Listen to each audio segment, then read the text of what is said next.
Am I getting better at this? The following program is brought to you in living color. It is. Have you been doing this?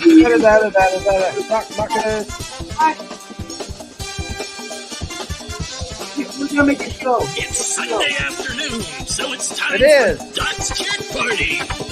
Join Dot, co-host Jeff Kendall, and their guests That's me. for 2+ hours of fun, frivolity, and baby 2+ fisticuffs. And now, here he is, your host, Dot Duckus.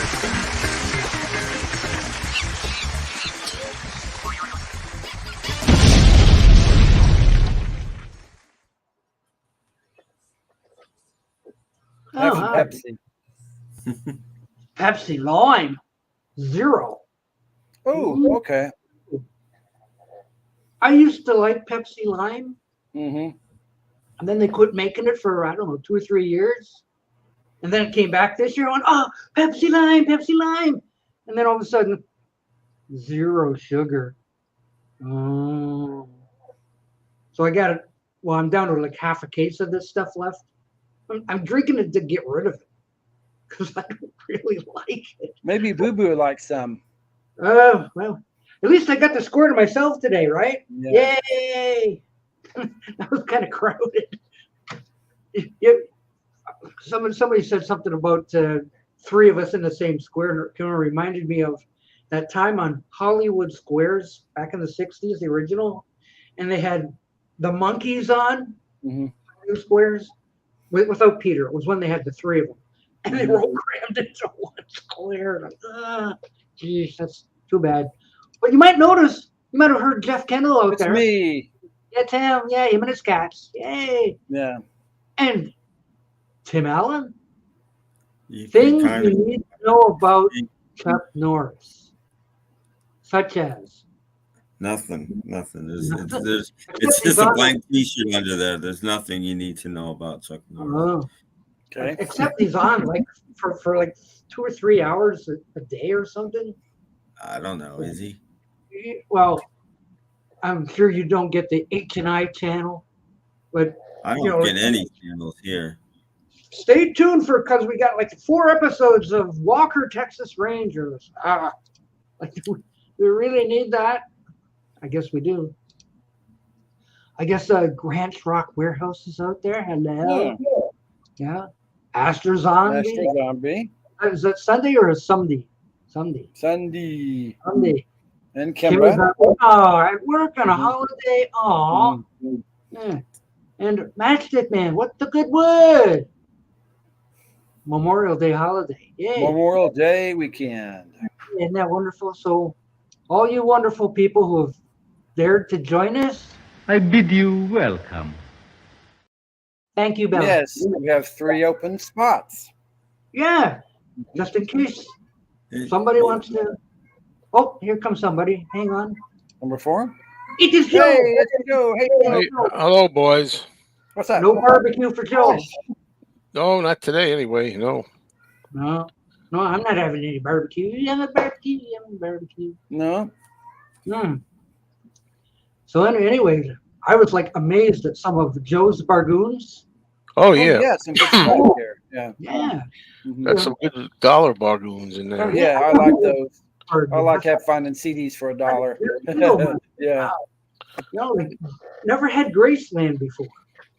No, well, I don't think I'm going to love it, but I'm going to give it a try at some point. Maybe like 17 years from now, maybe I'll get to it right after Werewolf of Washington and the Monsters. Well, yeah, but when you're driving out to that place that you don't like, you can put that in the player. Yeah, that stops. June 4th is the last. Well, no, not June 4th. And I have a Sunday after that, whatever that is. June 9th, I think, is the last time. Till Hi, Ollie. The very last time. well, till September. Yeah. But yeah, Graceland is supposed to be one of Paul Simon's all-time best masterpieces. I know. Yeah. So for $1, I think you can afford it. Yeah, Yeah. I have it. It's pretty good. It's a different style. It's not. that's what it is about it that I wasn't wild about. But Get those African drums on it. you know, That sort of. It's good. Trust me, it's good. And you even found crap. Francis, Connie Francis. Oh yeah. Yeah. And somebody's asking me, are there any Italian songs on there, language songs on there? And I didn't bother going back to look, so I still haven't answered that comment yet. Yeah, I was going to answer, and I thought, no, let Joe win. No, answer it if you know the answer. There is a couple songs on it. I don't remember. Yeah, I didn't really. Well, it's a 2 CD set. There should be something on there. There's a couple. There's a couple. Not many. They didn't fill it full of Italian songs, but really, if you want a lot of Connie Francis, boy, do you get it here. You know, because in the back of the day, like there's short songs, and they fill up 2 discs of all these songs. So, like, yeah, it's worth it. So, and hopefully, I'll do a movie chat this Wednesday night. Good. I hope. Saying that for Tim's benefit. Oh, Tim. Yeah. Mm-hmm. Yeah, take a note, Tim. Every time I watch movies, he doesn't do one, and when I don't watch movies, there's a movie chat. Well, I thought you had some. Did you say you hadn't watched any, or you did this last one? That would. I watched. I spent 3 hours watching a movie just to talk about it, and then you weren't there.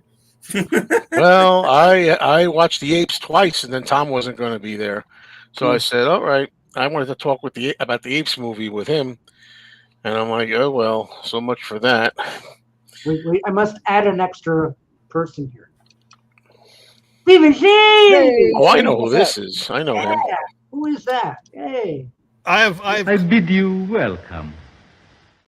I didn't get one of them. To promote 2 things, to talk about 2 things. Number one, I'm so glad that Tim finally got the piano he's always wanted. It's just wonderful.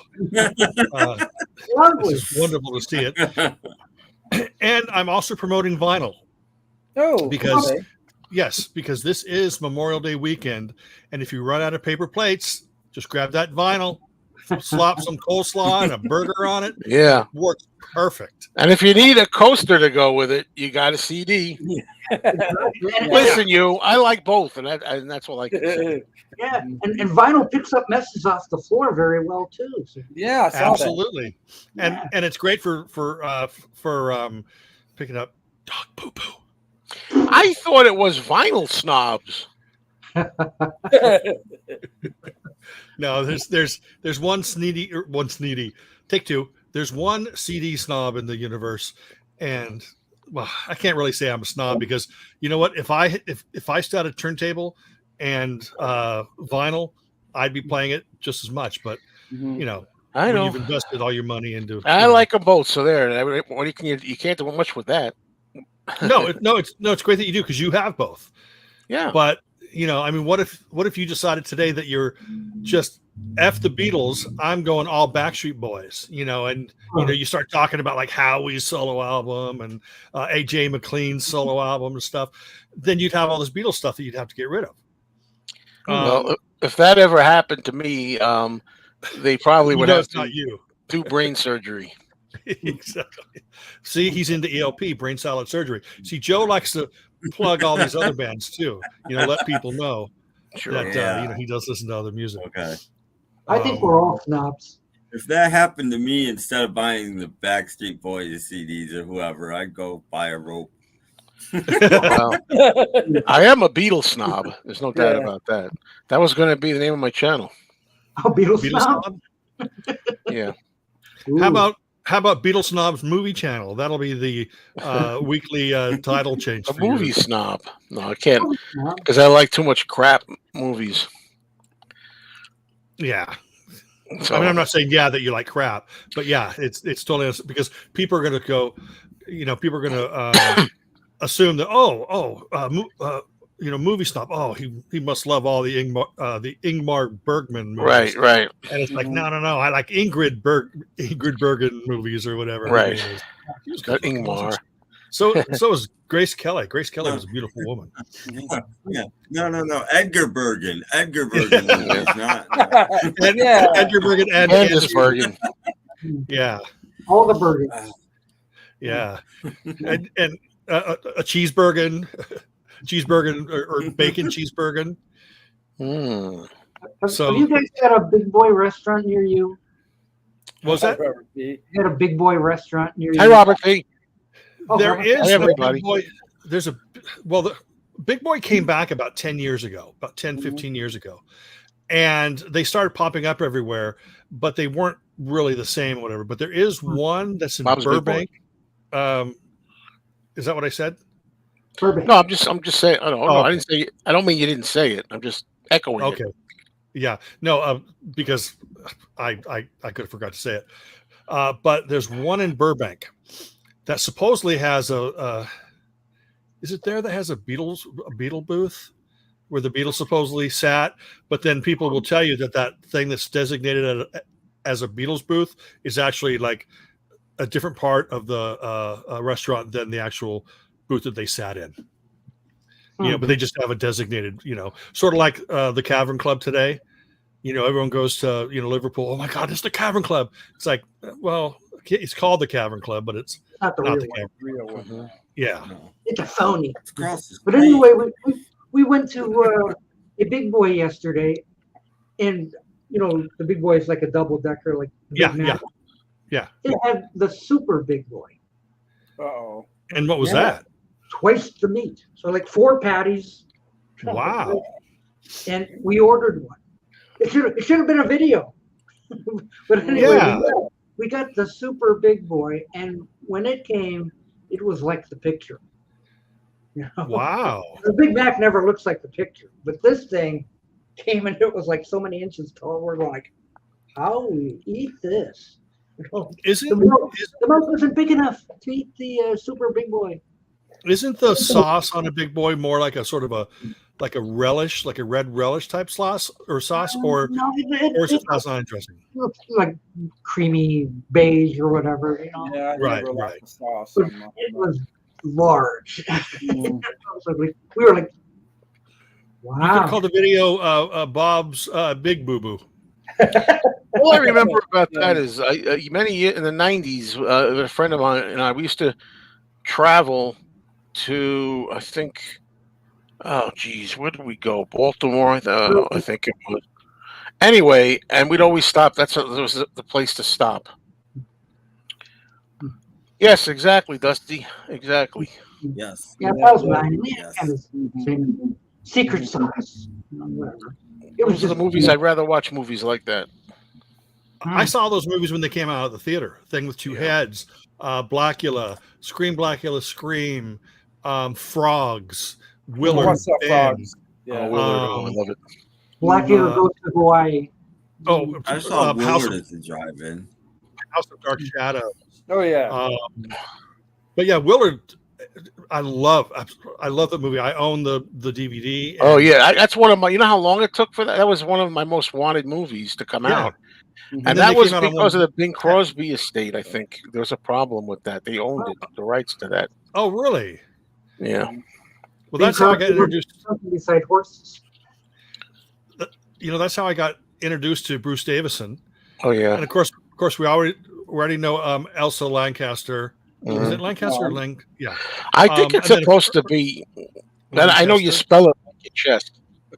That was the Right. difference, Chester. That like Lancaster, like Burt like Burt Lancaster. Lancaster. Anyway, But Ernest Borgnine. It's like it seems Oh, like yeah. every cool movie in the '70s had Ernest Borgnine in it. yeah, absolutely. The Side Adventure, Willard. We Gail love Brady seeing. goes to Hawaii. And speaking of Ernest Borgnine, I just found out something. It just so happens I didn't know today was the release date in 1970 of Beneath the Planet of the Apes. I'm on a Planet of the Apes kick, right? And there's a character in there, a guerrilla General Ursus, played by James Gregory in the movie, and they had a list. Somebody just had this Oh, list I've they seen that. presented on Facebook. Ernest Borgnine was listed as a contender for the gorilla part. That would have been perfect. Oh, that's too. been interesting. Yeah. Because he Yeah, now does look like a gorilla. Yeah. Who did Claude Akins play? Oh, that was in the last movie, fifth one. General Aldo. That was a different Yeah. one. Okay, that's right. That's right. In Battle for the Planet of the Apes. Yeah. I Yeah, saw the all underrated. those. I saw all those at the theater, except Me too. I guess my parents must have read the reviews for Conquest because that's the only one they did not take us to. It was the most violent, really. Yeah, and I think they avoided that. But we saw Planet of the Apes at the drive-in. We saw Beneath the Planet of the Apes at the walk-in. What we called walk-in. Escape from the Planet of the Apes at the walk-in. In fact, we sat through that twice, and then skipped Conquest, and then saw Battle of the Planet of the Apes. I think we sat through that twice as well. And of course, we were all excited because we were also Paul Williams fans. It's funny. Conquest was the first one I saw in the theater. Was it? Yeah. It was 10 years old, so I don't know if they knew what to expect, the parents, but I don't remember. It's funny. The things I remember from that first viewing in the theater are not anything to do with the violent things. I remember other things, parts of it. Yeah. Yeah, but what saved the last Apes movie was having Victor Buono in it. Yeah. They had other people listed for him, too, and I can't remember if there was anybody popular. They also had Orson Welles was also asked to do the general in. Orson Welles was friends with Dr. Z. Yeah. Oh, my pal Dr. Z. Yes. Now, what about at the very end of Escape from the Planet of the Apes? It's like that, mama, yeah, mama, and it was just like a real. I would have allowed a little CGI in that, even though I don't like CGI. Yeah. Yeah. They had to get it to move, the mouth to move. That's the first one I saw in a theater. Oh, yeah? Took us to see. They have walk-ins where you were, Tim? A regular theater, you mean by walk-in? When we were kids, we called them walk-ins and then drive-ins. I just came across an ad yesterday or day before for the Dusk Till Dawn drive-in to see all 5 movies. Show starts at 7:30 p.m. for 8.5 hours, 5 movies. Wow. Now I think I could have done that. The thing is, but in these days I don't know about sitting in a car that long. Yeah. Well, yeah, but when they start the movie, would it have still been daylight? Maybe it started at 8 or something. It said 7:30. But I don't know if that meant literally the movie started at 7:30. Maybe they didn't start till 8. Because I've done that, with some friends over the years. Had an Apes Day when we do that at home. But it takes about 8 hours, I think. But that's with a break. You put like if you have a lunch break or dinner break or something. I think that like other movies. Do you remember the movie Bug? Started. Bradford Dillman was in a lot of the cheesy. I've never seen the whole thing of that, but I know the one you mean. Yeah, Bradford Dillman. Yeah. Yeah, I think the book, or I think it was based on the movie The Hephaestus Plague. I think I read that, and then the movie the Manitou, starring Tony Curtis, which had the little Indian witch doctor growing out of the lady's neck. Yeah, and yeah, that's right. God, oh yeah, we saw tons of those movies back in the day. I'm glad to see Dusty Spin saying that most franchises get worse as the sequels are pumped out, but not the original or reimagined Planet of the Apes movie. I'm glad you put the original series in there because a lot of people think it just goes. I don't agree with it. To me, these days, of course, I acknowledge that the original is the classic, the best one. But just like with Curly from the Three Stooges, and I like to see Shemp. I like to get to the sequels. Every time we run these, I'm like, yeah, let's get Planet over with. Yeah, we know it's great. We know it's great. Now let's see. I want to see the story when they go back to escape. The last 3 I rather watch now. Most. Yeah, and plus we all know that Curly Joe Dorita is the best stooge. Well, I definitely wouldn't go that far. No, he's the worst. No faster. Come on. Well, you crazy. It wasn't there that long.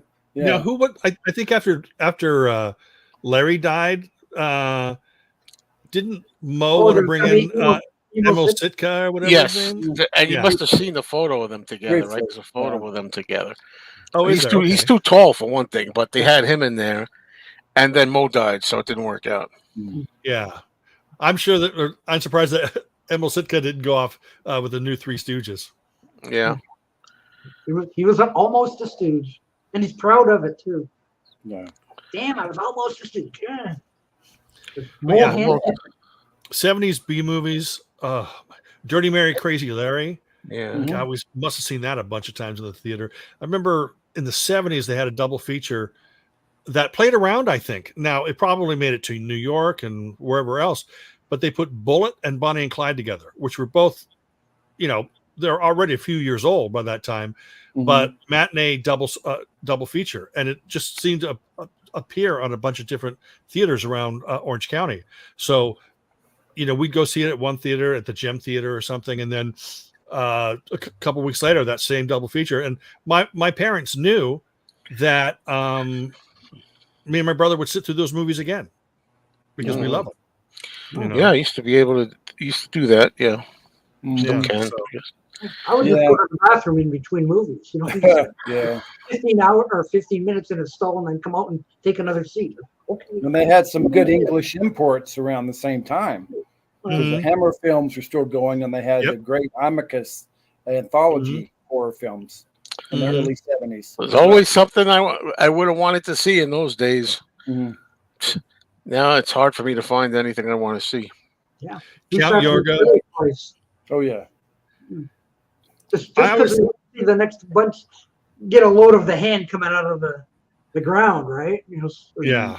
We want to watch the next audience. So, we weren't watching the screen, we were watching the audience, and the hand popped out. Yeah, Tales from the Crypt, Vault of Horror. House That Dripped Blood. Yeah, I was just talking about House those of to Dripped somebody Blood, on my channel. Yeah. Yeah, House of Drip Blood. Plus, what was the one? The Legend of Hell House with Roddy McDowell. And See, Roddy McDowell was always in.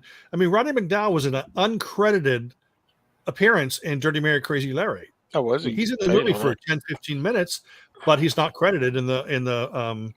I don't know why. I don't remember him in that. Yeah. He played like the owner of like the manager of the bank or manager of the store that they, like one of the last heists they did. That's like my favorite car chase movie, I think. Talk about a shocking ending. We didn't expect that. That was just that one is just great. Did they kill him? No. When they get hit by a train? We don't do spoiler alerts. Okay, I didn't say that. I didn't say that. Movies that are 40 years old. But they died, so. Yeah. I just won't tell you how. There was a Vanishing Point. Yes, You're very lucky, Dusty. He consumed a lot of trash. Consuming a lot of garbage. I think that I stopped going to those types of movies, like the B movies and the trash cinema per se, probably by the early 80s. Even though there's a lot of great movies at that time. But like I remember like when Dawn of the Dead came out, and then there were a couple movies that were Italian movies that were made and they acted like they were sequels to Dawn of the Dead, but they were just really cheesy horror movies.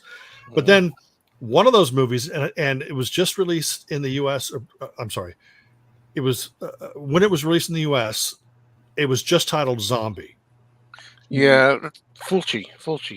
Yeah, Fulci. Yeah. And that's the one with the splinter. Yeah. That's the first time in my entire life that I looked away from the screen. I was like, oh no. Yeah. But I mean, I still look, but I was like this, just in case, something happened. Yeah, exactly. It's the first time I was that 80, 81, Joe? Because Dawn of the Dead was 79. Not 100% sure of that year. Okay. Oh, wow. That's the only scene I remember from it is the splinter scene of.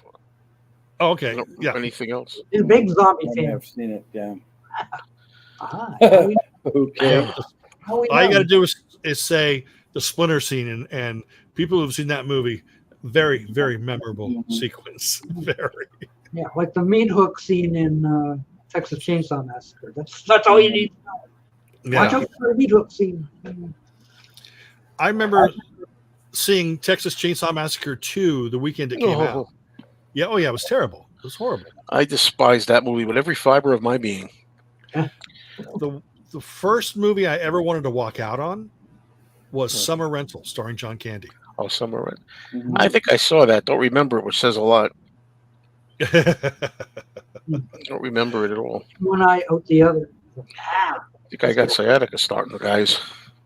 I think almost a year and a half of sleeping in a recliner, I think, is taking its toll. Oh, wow. I think I better get into the bed. Yeah, I think Dusty's right on that. But Dawn of the Dead is just an amazing. That was a movie that me and my brother wanted to see. Right, my dad was going to take us, and my mom and little sister. Oh, we want to go. And my dad's going, no, you don't want to go. Right, so they forced themselves to go see this movie. 2 words: shoulder bite. The minute that happened, my mom and sister told my dad they wanted to go home. So then my dad had to leave the movie, drive them home, come back, and miss like 20, 25 minutes of the movie. Mm-hmm. Well, that's never, believe it or not, I'm in the minority on that one. I'm not a big fan of Dawn of the Dead. To me, it's too, I don't know, the comical mall music. I know that's supposed to be the idea. Yeah. The makeups are not very good. They're just like blue face or green face or whatever. But it's good because it went over the top, like you said. You know, some of those gore scenes are pretty good. What about the helicopter zombie? That's a good one. But now when I see it, I know his head's like extra tall. I was just going to say, he looks like Frankenstein's monster. Yeah, so the top of his head gets chopped off by the blade. But he's got a head like that. Did you see Day of the Dead? We're talking Planet of the Apes here. Day of the Dead, I am in the minority. I like that a lot, Day of the Dead. Well, I think it's serious and it's underground. I like the whole underground thing. Yeah. The bunker. For pop lovers out there, members of NRBQ are zombies in that movie. Ooh. Wow. Yeah. I didn't know that. Keep an eye out. Yeah, keep an eye out in the caves, when they're blocked off in the caves. I'm running this loony bin Frankenstein, and I want to know what the F you're doing with my time. Yeah. Do any of these movies make it onto Sammy Chair? Probably. Well, the first one, right? Mm-hmm. No, there was a movie that was out that was based on the Ed Gein stuff. It was called Deranged. Came out around 73 or 4. Come here, Dustin. Come here. I remember that one. I remember the title. I never saw it. It was a bit gruesome, but yeah, I was gonna say though that in Day of the Dead, I just remember seeing interviews with some of the people, and the guy that played Bub. William Farley. Oh yeah. No, he just took himself way too seriously. All the interviews, he was acting like he was like. He played Macbeth, but no, he just played. He just played a zombie going a chained up zombie. Love. I like that guy Richard Liberty. He plays crazy doctor. He's kind of he's fun. Yes, and the bad guy too, Joe Pilato. He's dead. I found out, but. And I know a lot of people say, "Oh, those guys, those idiots, those army guys are always cursing and yelling, fighting." Bickering, and I'm like, well, I think that's what would happen under that kind of stress, but get on each other's nerves at that point. But true to life or what? Then there's the Jamaican guy that. I like him. Yeah, the right people survived. The end of that movie. It's got a happy ending. The movie's got a happy ending. Yeah, it does, which is very rare in zombie type movies. Captain Rhodes. That's right. That's his name. Did you guys ever see Jaws: The Revenge? Sure. Yeah. My God, is that horrible? It's bad, but I'll take it over 3 personally. If I had to pick one. You see, you have to pretend that 3 never existed. Yeah. Because remember, his youngest son is killed in the beginning of Jaws: The Revenge, yet Jaws 3, his younger son is in that movie, grown up. Well, in Jaws: The Revenge, he's like early 20s. In Jaws 3, it takes place years after that. Oh, I've never made that connection. Yeah. I've always figured they're the same. It works for me, the character. I never thought that he was too old or too young. No. But see, what I'm saying is, in Jaws: The Revenge, right, the younger son dies. Yeah. But in Jaws 3, which takes place later in his life, he's alive. So it's like Jaws. Okay. Jaws 3 takes place. Wait a minute. Wait a Stop, minute. Grant. Jaws 3 takes place before Jaws 4. Jaws the Revenge. No, Jaws 3 came out before Jaws 4, but Jaws 3 takes place after. Jaws I don't 4. think so. No, go back. Do I have Seriously. to? No, I don't. That's news to me, but all right. Yeah, but of course, all different actors and stuff like that. What do they do? And- Give years in it? Or do they stay with the years? No. It's just that their age. Oh no, but you're the only one in the world I ever heard say that. Even people who trash the movies. No, but see, people don't pay attention. All right, it could be. You could be right. I just. So it's like Jaws 3 does not exist. In that time frame, you go from Jaws 2, Jaws the Revenge. It's like Jaws 3 is not part of that universe. All right. Even though they are playing the kids grown up. Was that the movie with Mrs. Brody in it? Yes, Jaws Okay, Revenge is okay. yeah.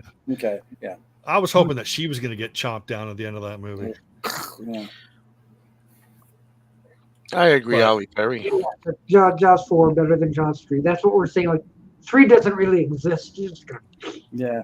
Don't forget when the shark in Jaws the Revenge opens its mouth, you hear Spot from the Monsters roar. Universal. You know, I did see Jaws 3 in 3D. Me too. Yeah. Did you jump? I did too, yeah. I saw Friday the 13th 3 in 3D. Oh, that worked. That was one of the best times for me. I think the eyeball part where the guy's holding the eyeball looked the- bad, the- looked cheesy. yeah, like no, but you see, I thought it looked pretty good. Oh, you mean? Oh, I thought you meant. Yeah, that eyeball part's good. I thought you meant another eyeball part where the guy because this is what we got to do on my channel, movie night. Squeezing the guy's head and the eyeball comes out. Oh, yeah. Wait, was wait, up. I got No, I'm another talking when he's movie- dangling it in front of the camera. Yeah, that's different. Yeah, I've got another movie expert coming on. Okay. Okay. Hello, Jorgen. Jorgen. Hey, Jorgen. Jorgen. What's up? Guten Abend, Freund. Guten Since Abend, we're meine talking Freunde. about movies, I want to show you something I picked up. I told you Okay. it took me a while to decide whether I should get this or not, but I wound up going for it. Did anybody ever hear of this or have it? What is that? Can you make me a larger? Yeah, Is there it we go. Bridget Bardot? Yeah. She sings. It's from a. This is I'll show this when I make my video. Okay. This is a promo Hmm. copy, and it's from a TV show that she Oh. did. She sings in it. Quote. I use that term very loosely, Okay. but it was so interestingly bad. I had to buy There it. you go, Grant. We're Well, talking about she's Bridget. I'm a fan actually of her singing. Not as much of her movies, to be honest, as her singing. Yeah, I never saw any of her. I don't think I saw anything by her. I have a I know best of I CD. did. I'm a huge Serge I did. Gainsbourg fan, and she started her singing career with Serge Gainsbourg. Did you ever hear And, Bonnie and Clyde? Her sing Bonnie and Clyde. Oh, Yeah, Bonnie yeah. and Clyde. Before Jesse he, James, whatever it's called. Simon McCorkindale. Simon McCorkindale was like a poor man's who's the guy in Lawrence of Arabia? Peter O'Toole. Simon McCorkindale was a poor man's Peter O'Toole. Just like I'm a poor man's Tim Allen. To me, Simon That's the other way McCorkindale. around. To me, my Simon McCorkindale is only one thing, and that is a British attorney that Angela Channing had in Falcon Crest. Mm. I joked around with Corey at the record store. I said, I hope she doesn't sound anything like as bad as I think her name is Nico, and she sounds exactly like Nico. What I nailed it. Bonnie and Clyde, Nico, aren't those hard disc candies? Velvet Underground. No, Velvet Underground. Nico. No, those are Neckos. It's really funny because I have bad hearing, right? So when people would What? say, "Oh yeah, you want some Neckos?" I thought they were saying nickels. So I thought that candy was called nickels for a long time. But then I read it. Oh, Necco. Okay, never mind. This must be a California thing. I've never heard of it. No, it must be just a guy that. Oh, you don't know what Neckos are? No, never heard of it. Oh, really? It's like they, Joe. Are you familiar they with what were Neckos are? imported to Canada, Doc. No. Sorry.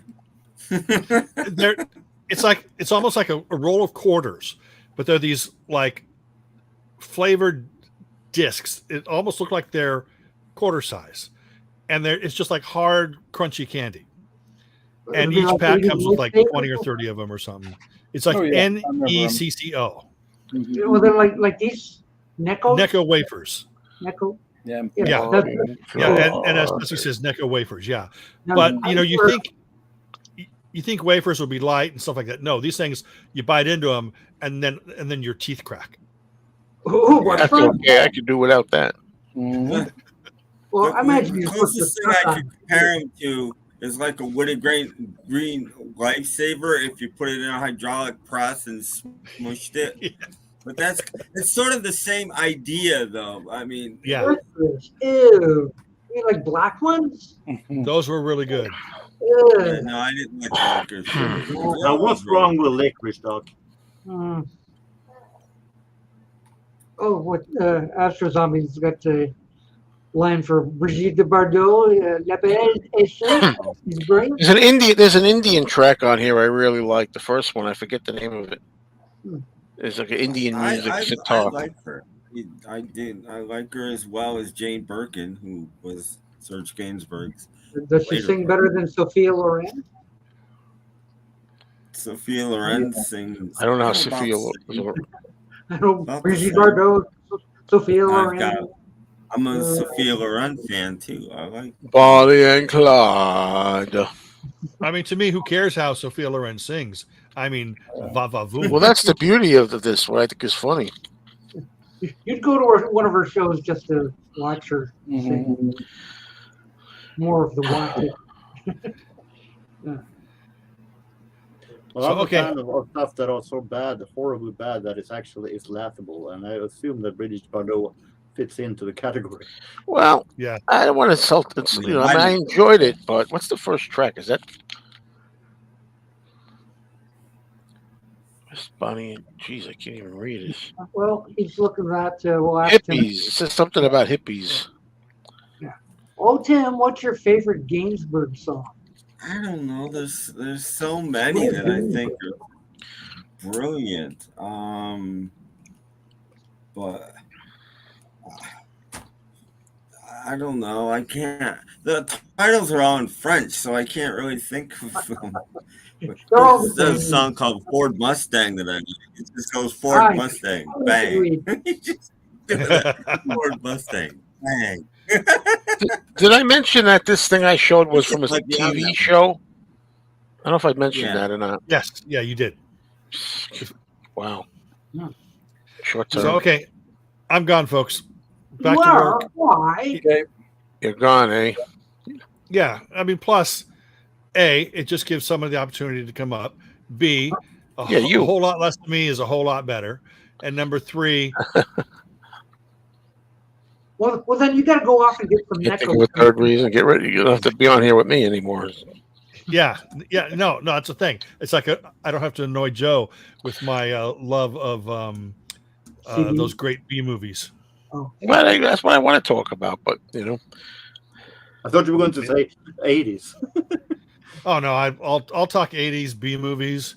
I'll talk hamburgers. I'll talk how I can't name any member of Backstreet Boys apart from Howie and AJ, but only because I use them because they're like the least popular members. So I use their name in random jokes. So I don't even remember anybody. You didn't like talking 80s music with Joe because he's such an 80s fan.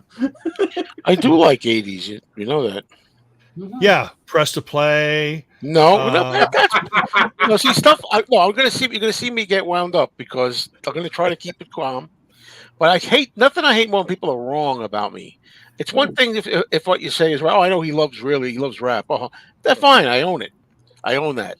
But I love 80s. I go back going to the clubs all the time from 1980 to like 85. I got tons of 80s music from that time.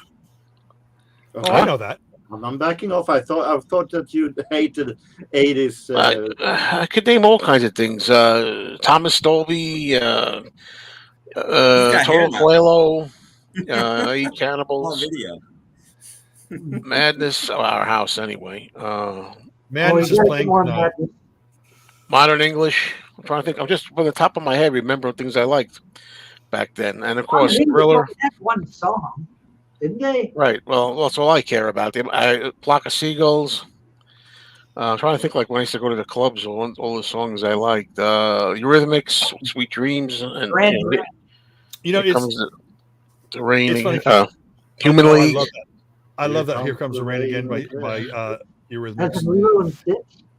I love. And I'm kind of a nerd because Joe's mentioning certain songs, right?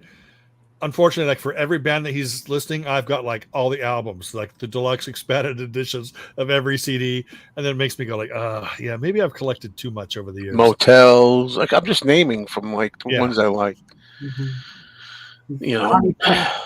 Dexy's Midnight Runners, and of course, I know that they got other stuff, but I'm only interested in Come On Eileen. That's it. I know there's probably the whole album's supposed to be good. I've heard, right? I think that album. It's fantastic. Tu Raye is a great album. Came out in 1982. It's a solid album from beginning to end. How about Modern Romans by The Call? When the Walls came incredible out. Album. I love that album. Well, that I think is best of the first three.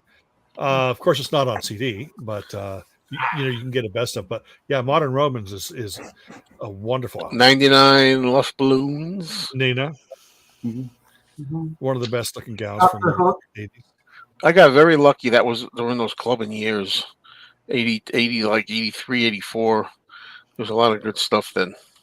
Well, not meaning to push you on this because I do know that you like 80s music, but you're more of an 80s hits fan, or the stuff that you heard in the club, stuff like that, as opposed to like, let's say for example, the Motels. Like you like certain songs, or do you have like a couple albums in your collection? No, I really only there's two. Only the Lonely, right, and Suddenly Last Summer. Yeah. Those are probably the hits that I know. Okay.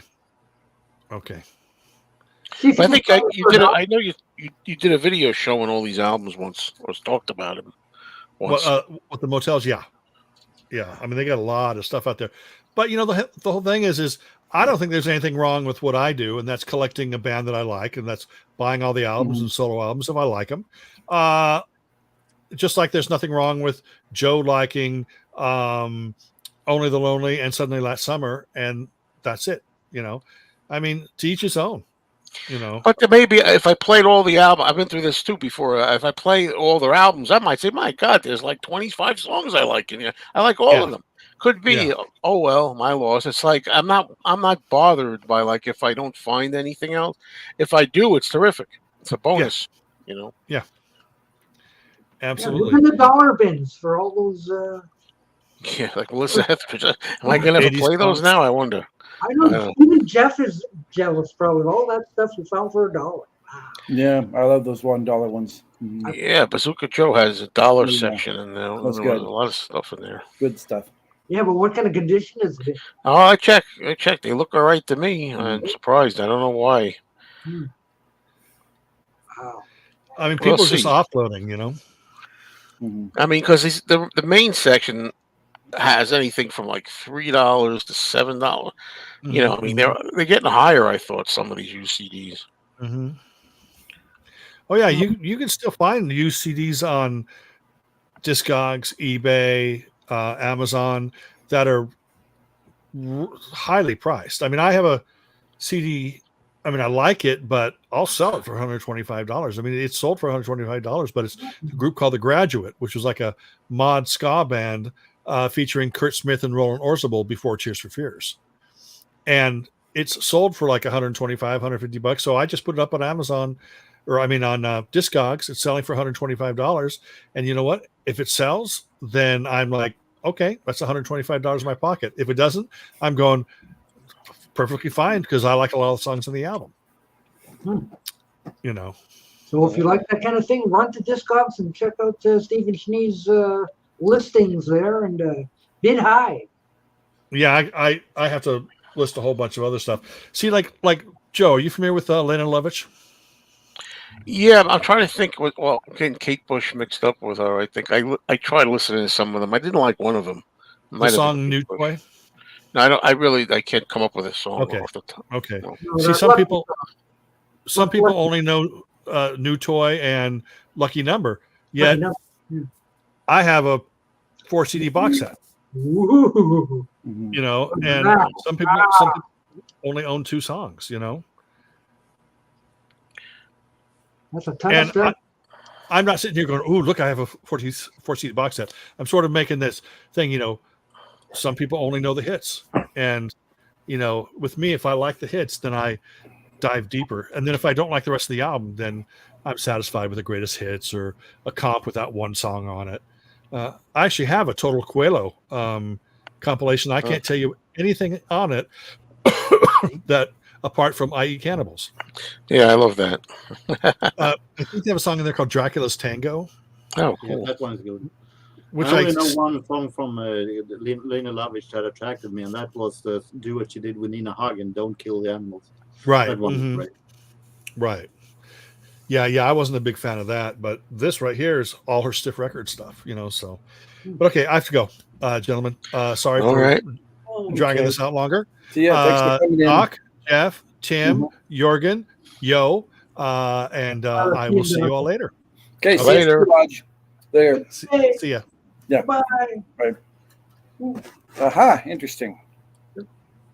Only we forgot to plug Ski Lodge. Don't forget the I said Ski Lodge. Ski Lodge Lodge. on Tuesday nights, 9:00. Come back for Ski Lodge. Yes. Mhm. Oh yeah. So, time for a little Pepsi Lime. You know, you'll see if Boo Boo might like some of that stuff. I was going to say, it looks like I missed a boo-boo. Booby. Booby. A boo-boo show. Yeah, he was a We're Thursday. all He was crammed- a guest We're stars. crammed into one square. Like, boy, Yeah.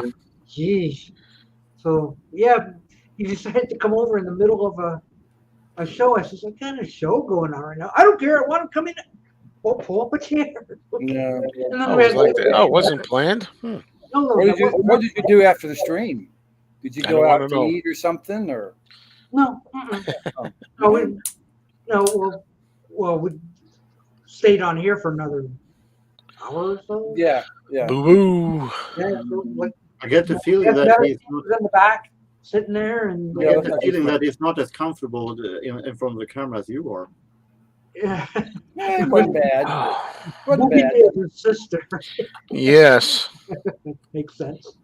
Boo Boo and Yeah, Boo Boo. that was Booby. interesting having Mhm. guests during a show, like live guests, like real people. Yeah. Okay. So that was different. Mhm. I It wouldn't strikes say- me that he kind of looks at you a lot, like he looks up to you or something. Is that just me? Like he looks like he's always looking at you for approval or something. That's the way it looks to me. I don't know. When I watch the videos and things, I think he's in awe. in awe of Doc. Yes, because even when he first found out from that guy that was in the middle there, Yeah. he said, like, "Oh, do you watch Doc Dawkins?" "Yeah, I do." And he says, "I know him personally." "What?" You know, like, "Can I meet him?" And the first time he was over here, like meeting for the first time, he was like this.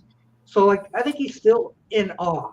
Like, "Oh wow, I'm really famous." In other words, he is your personal groupie.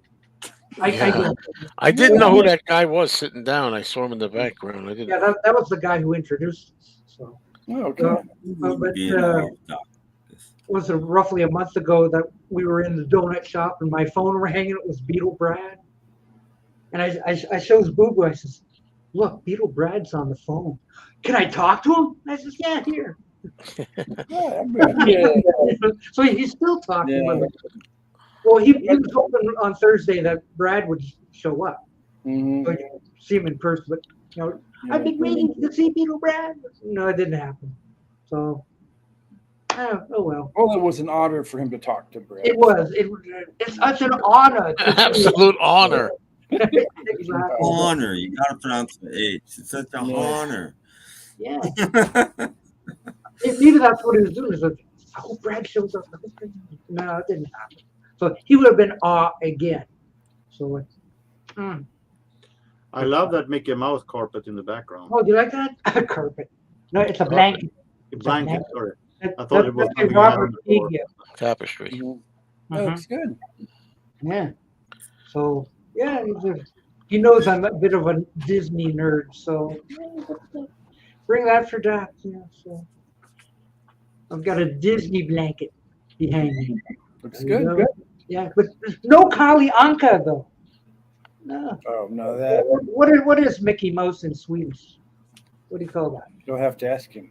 Oh, ooh, there's Kali Anka. Yeah. Is that Donald Duck in Swedish? What is Mickey Mouse in Sweden, Jürgen? Musse Pig. Musse Two G's. Pig. Two G's. Moose pig. Not one G as Musa Pig. Yeah. Okay. pig as in alert. Right, yeah. Okay. Well, I get a moosey pig, Moosey pig blanket. I guess. Oh, guys. Yeah. But it's big though. It's like 3x6 or something. It's, Oh, here's the thing where the guy asked about the Connie Francis song. Should I write yes? It does have Italian songs on it. I'm pretty sure it does. Well, you do the work for me. I don't want to lean over and get the disc out of the bag again. Yeah, I got it. Hey, we can match. Okay. Oh, okay. You got one. So let's see.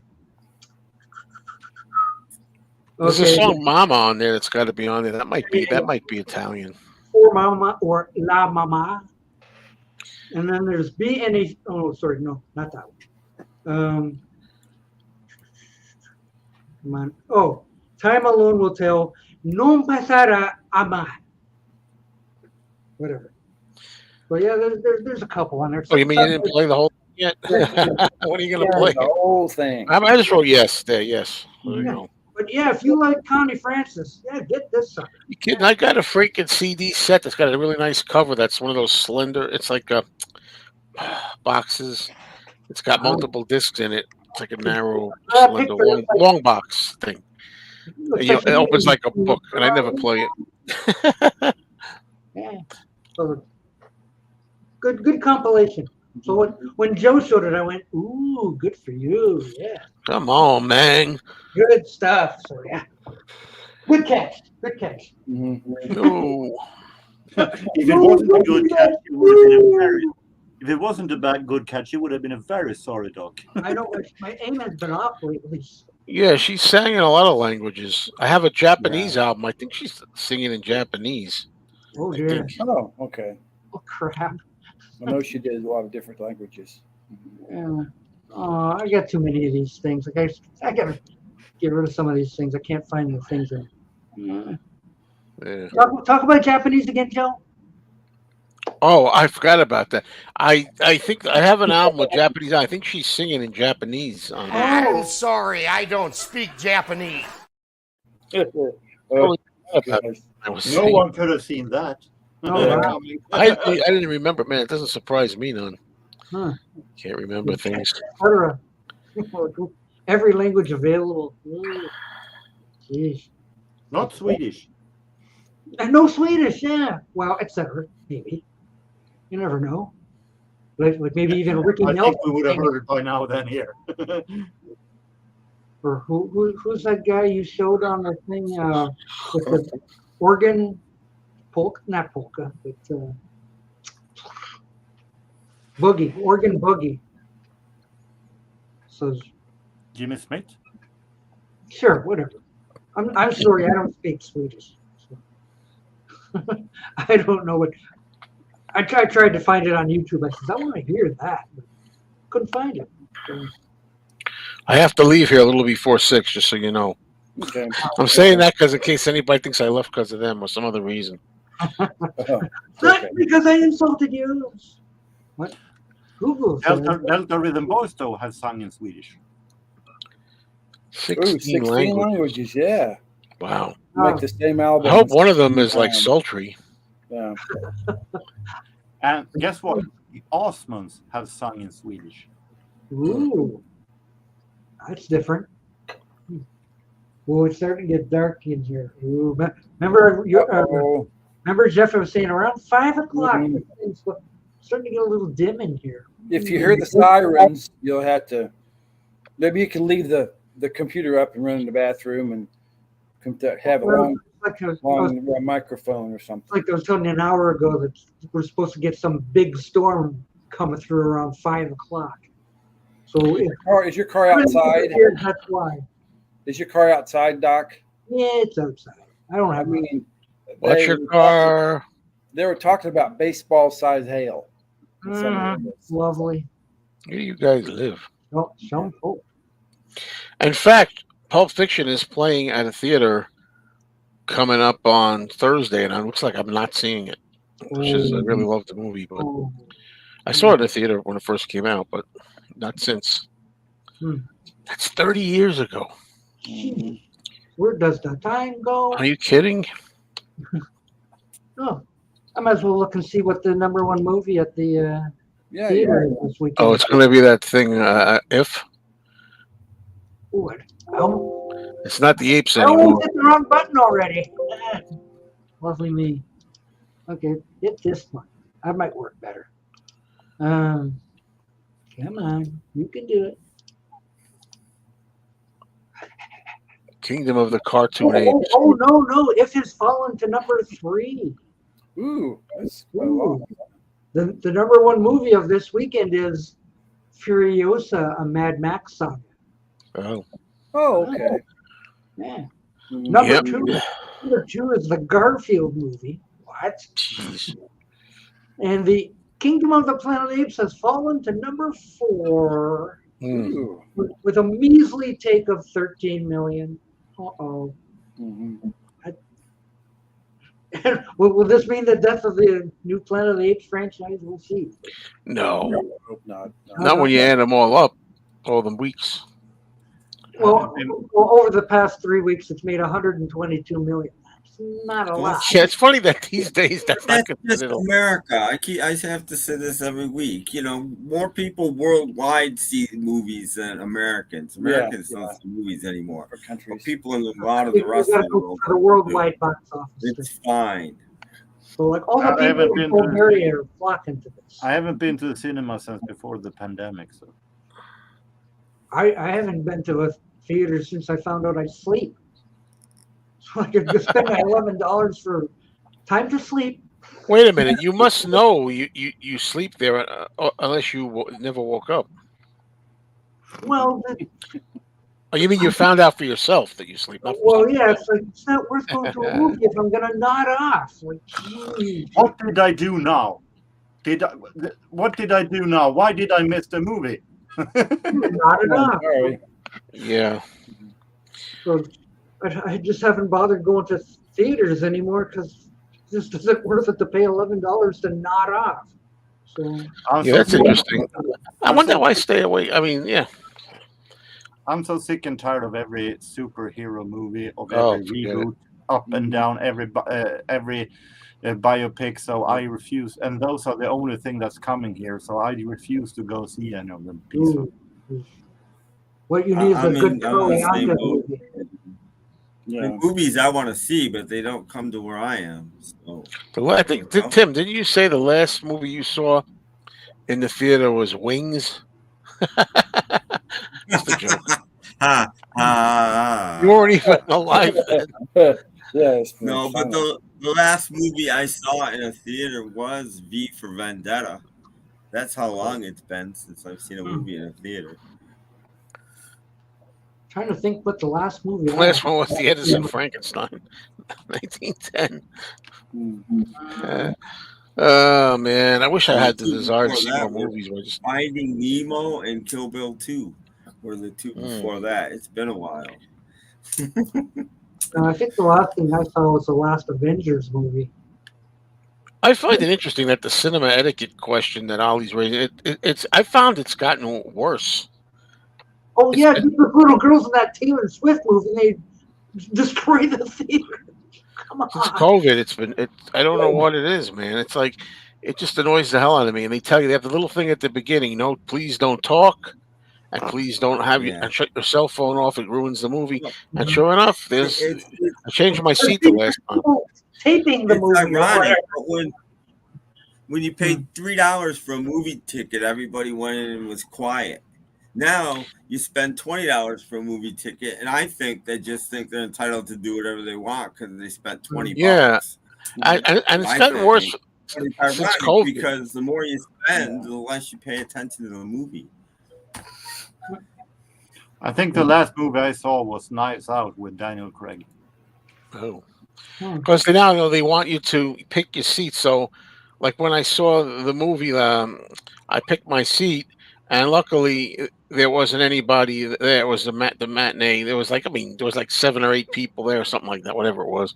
So I wind up picking my seat in advance, and in the row there's like one seat next to me empty, and then 2 guys are there. And sure enough, as soon as the movie starts, they're talking. I'm waiting. They still talk. They're not going to settle down. And then they take the phone and they're looking at the phone. It's distracting. So I was able, because theater wasn't full, I was able to move up a few rows, is my point. But usually you can't do that because now you got to pick your seat before you know who's going to be sitting with you. Stay there. Yeah, but it depends on how many people are in the theater. And after a little while, we can move, Yeah, that's what I did. But I'm saying if it's full, you can't. Let's just make it clear, Astro Zombie. I haven't been to a theater because of the COVID. I haven't been to a theater due to bad movies. So we don't get confused. In French. Yeah. Well, we're not bothering anybody because you don't understand what we're talking about. Well, she's probably Brigitte Bardot. You never know. Now that I think of it, even in the old days, if a movie theater's full, you couldn't change your seat. So what difference does it? No. Well, it's always best to get a window seat. Yeah. Yes. What's this? I'm not saying you guys just. Well, yeah. Like I haven't been to a theater in probably 3 or 4 years. It's not me. Even then, It's been it was like a few years. shut up! I want to watch this. And playing over their phones, and you see this glow from their phone because it's very distracting. Shut the damn phone. Open it, during the movie. It says it right on the screen, like, please shut off your cell phone. They don't listen. Enjoy the show. I mean, I've seen a lot of movies since I was a kid, over decades. I'm not going to try to claim that the old days everything was 100% perfect all the time in the theaters. It wasn't, but much better than now. People have no respect anymore for their fellow patrons. Yeah, I shut my phone off too. It must be the phone thing because people walk around constantly like phone and phone. Oh my gosh! All the time. And phones go off, ring. Yeah, I know what you mean, Astro Zombie, but there's nothing like seeing a movie on a big screen, I think. Depending on what movie, arguably, but something like the Apes movie, it's good on a big screen. The Godzilla movie, good on a big screen. On the other hand, but with every television screen soon getting bigger and bigger, you soon will have your big Glenn. screen. Well, yeah. Hello, Glenn. Or Glenn's that work on Memorial Day movie. Aww. Considering it's not film anymore anyway. The last film I saw was actually a film. Yeah, I don't even know what to call them anymore. Maybe just pictures. Notice the old timers used to call them pictures. We made a picture together. You don't call them pictures anymore. Well, it's either that or we're going to the show. Yeah. No, now they call them films, even though they're not. I don't understand. Well, it wasn't. I saw it twice. It wasn't dark where I saw it. I mean, there was some night scenes near the beginning. Yeah, but a lot of that could be the theater if you saw it. Projector, whatever they use, the bulb. What they are. Went to the theater and saw the latest digital transfer. It's what they yeah. You see, my dad used to call them picture show. When we go to the picture show. Yeah. Yeah. Yeah. Back in the day. Well, that's short for motion picture. I want to get into pictures. Well, you could still call it a movie. Yeah. But before the word movie was invented, they called them motion pictures. That's because that's what they were. Oh, hey, Jim. Still a motion picture. Oh, yeah. Norris recently made an appearance on a Mhm. Pokemon convention. Mm. Good for him. I'm glad he's working. So he's doing something. Mhm.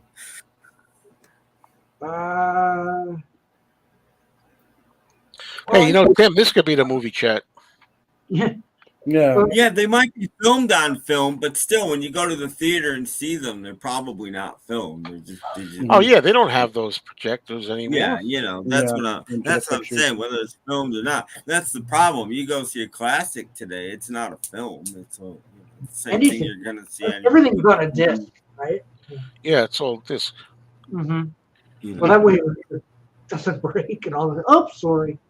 Well, except that one show that Joe went to, that they had a problem with the thing that didn't tell the audience, like, what the hell's going on? Yeah, I don't know why it didn't work. It wasn't working. Dark still, like certainly the film didn't break. No, just didn't never went on. Yeah, if the theater doesn't have a pianist, I know. Here's the guy who started as a theater pianist. Oh, really? Okay. I didn't know that. Mm-hmm. You just learned something. There you go. Yeah. I got to retain it. I once knew a theater organist. Well, he wasn't organist. He was a pianist back then. Yeah, I once knew a guy that played with his organ while he was in the theater, but that's a whole nother thing. Yeah, that was Pee Wee. We'll avoid that. I used to know a projectionist who would play the movie backwards. Oh, did you really? Yes. Vip, vip, vip, vip. Oops. Just a moment. We had to rewind the whole thing. And Well, it was interesting because I love movies. I mean, I did have a friend.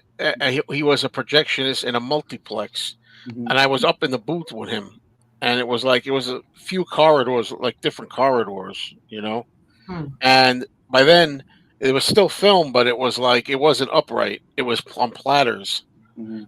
You laid them down, and the flat, like the film wasn't standing up like projector was laid flat on a platter that way. It's a real audio thing. Yeah.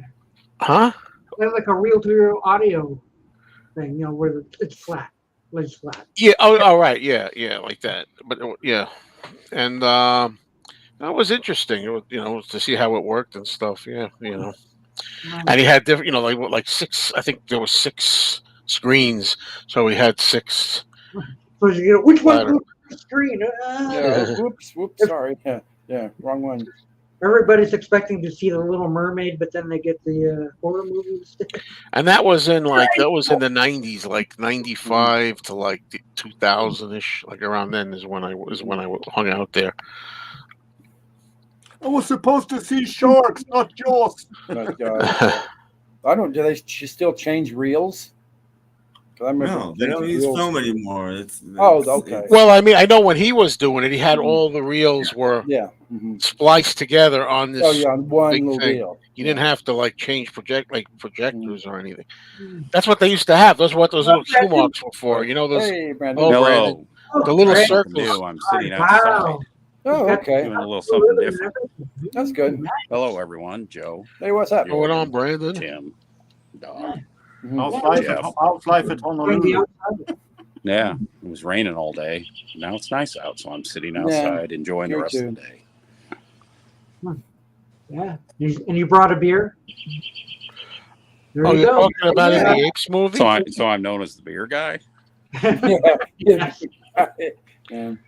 know. All I've got is Pepsi Lime. Oh, that's good enough. You got some water. Not really. It sucks. Well, Peter Boothroyd, to answer your question, she was desperate. She was desperate, really, and really like I can't think what else the words I want to say. She had to kill him. It was imperative that she kill him.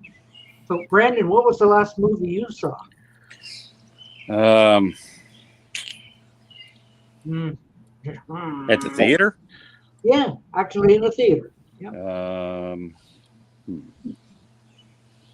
Long time ago. It must have been before COVID.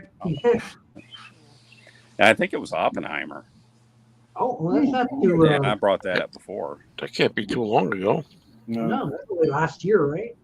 Yeah, it was last July, I guess. It's almost been a year. So It's almost been a year, and it was worth it. It was 3 hours. It was 3 hours, and in my opinion, it needed to be 3 hours. Yeah. Yeah, that happens. They think they're going to make up for things by making them longer. Yes, I know Ben-Hur is long. I know, but we have cartoons here too. Happy birthday, you thing from another world, you. Oh, thank you. We have cartoons here too. So what was the number one movie of the weekend? What was it, Doc? The number one Oh, movie? the number one movie was. Good thing Forgot already.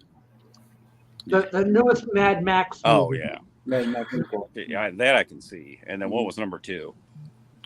I was gonna re-click on it. It was Garfield. the Garfield movie. Okay, Garfield. Yeah, Yeah, when, so Yeah. if when and Gar- when Garfield- they fell down to 3 and 4.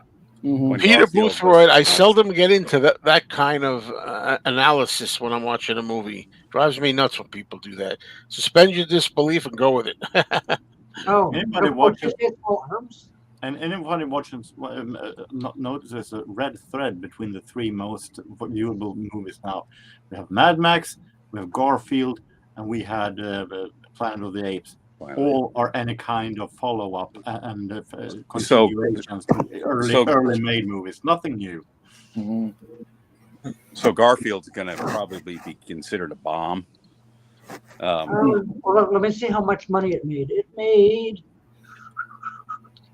almost 25 million. Yeah, it's for the weekend. Yeah, just for the weekend. Yep. That's a bomb. Yeah. I would assume that and of course everyone's gonna jump on Chris Pratt, unfortunately. I actually think that second place in the most viewed movies for a children movie is considered pretty good. Yeah. The movie Garfield's not a that's not a popular character of now. It was like 4 years ago. And they already did it. They already did one, I think, with Bill Murray. Which was Kingdom of the Planet of the Apes is the movie. So track that down if you can. Yeah. I'm too busy worrying why they speak, not why they. The difference when it comes to Garfield this time is that it isn't live action; it is all animated. I don't really care. I'm not a Garfield fan at all. So no, I'm not planning to see it either. I don't even know the old ones. That's why it's not going to be successful. Yeah. I don't watch it animated. I only watch cartoons. Okay. I don't know when Peter. I don't know when he's kidding around and when he's not. You better. That's what makes it interesting is that they really can't be, and there are due to a simian flu. Just pretend. And let's just say that it's nothing like that's like robots that can transform themselves to cars and fight each other, but still people are watching Transformers. Okay. I don't have any desire to see the Beach Boys documentary. You don't really? No. They're pretty good. Yeah. Yeah, I think I've got the Beach Boys and American Family sitting around someplace. Yeah, that they used footage from that other one because Brian didn't look good at all. But there was it's pretty good. Yeah. So he doesn't look good in this current documentary? No. They used older interviews. He's real bad. He's got but I imagine it's a good watch, though. Yeah, it's pretty good. Mm-hmm. Is it like 3 hours? No, it's like it's almost 2. Kind of short. It goes up to the early 70s. So they could have done at least another 90 minutes. So they had to have a whole section on pet sound. I know that. Yeah. Maybe there's going to be a part 2. Yeah, I was wondering. Yeah. Well, after all, there could be a part 2 of Get Back, I suppose. Yeah, and then I'll have to renew my subscription that I canceled. We should check out the PG Tips advert with the chimpanzees. I just thought I don't know if it's too late. Maybe too late. They had these huge popcorn, Kingdom of the Planet of the Apes plastic popcorn containers.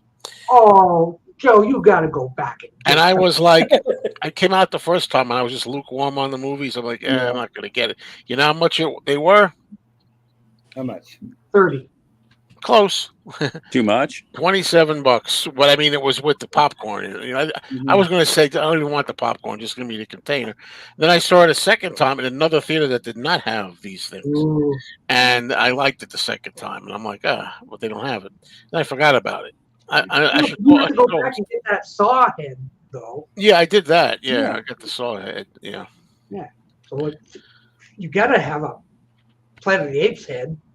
You eat out of the top of the Well, I do have one right here, but you can behind the computer. A new one for the new movies. Oh, for the new movie. I don't have anything for the new movies. The new cartoons. Oops, did I say that? Oops. I know. They're not cartoons, they're motion capture, but you know. They might as well be cartoons, but still. Because they ain't real. Yeah. Those aren't real people. There's Peter Boothroyd again. Yeah, I was just kidding. Well, the problem is I never know when people are kidding like that. Mikey Tats does that at the record store all the time. I know when people put stuff up like that, you never know whether they're just kidding or not. Well, I was just making a joke. Yeah. No. I saw Mikey Tat spilled cheese on the floor at the. Yeah, and then the sign was on the door. No eating. Yeah, no next eating. time. Yeah. Well, they were pretty messy with that pizza, I guess. So, like, Yeah, I don't know how that happened, but it just fell. Yeah. He was eating and it fell. We used the Rolling Stones as a pickup thing. Well, what was I say? And I was going to say something about that video of Joe's about Don, about they were talking about him having some kind of a whatever infection or whatever it was. He better be careful because those things can be fatal. Really? Yeah, seriously. I saw him today, and I should, I've been getting pretty close to him too. Be careful. Watch the video, and you'll see what I'm talking about. I'm not talking about. I was surprised he was even there because they're talking about all this bacteria he was. I don't understand that. But he's got to get. He's got to watch it, and he's got to wash it. So I haven't noticed him smelling in all the years that I've been associating with him. I don't think I ever noticed him smell really. Maybe like once, twice, but I don't know. Going the showers or something. Yeah, he does something. I don't know, but it's weird because I realize he uses the bathroom at 7-Eleven. And sometimes you might have to use that. Maybe you should get some of that Loomy stuff. Mando or whatever. Well, I guess I'm the only one who sees these commercials. Yeah. Okay. I didn't want to bring it up anymore, but I it didn't sound good to me. No. Yeah, even Bazooka Joe didn't show up in that last video. Yeah, no, he was today. He's there on Sunday mornings a lot, and I saw him today. And he looked pretty good, and he was, teasing me and stuff. So I said, okay, I guess I'm glad you're doing better. So I said to him, look, let me know what. I think he would have went on. I'm trying to get more stuff from him that he might do. By the way, I just wanted to mention something to Astro Zombie there, Doc, with that comment. This one here? Yeah. Well, put it this way. I still enjoy the movies, the new movies. I enjoy them even though they're not guys in suits.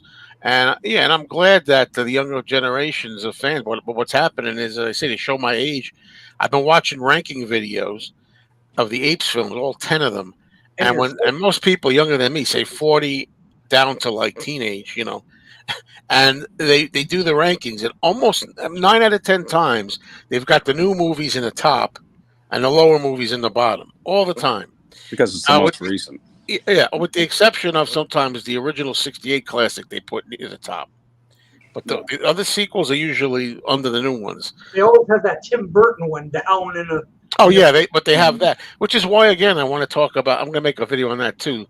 People slamming the budgets of the Apes movies in the 70s are getting lower and lower.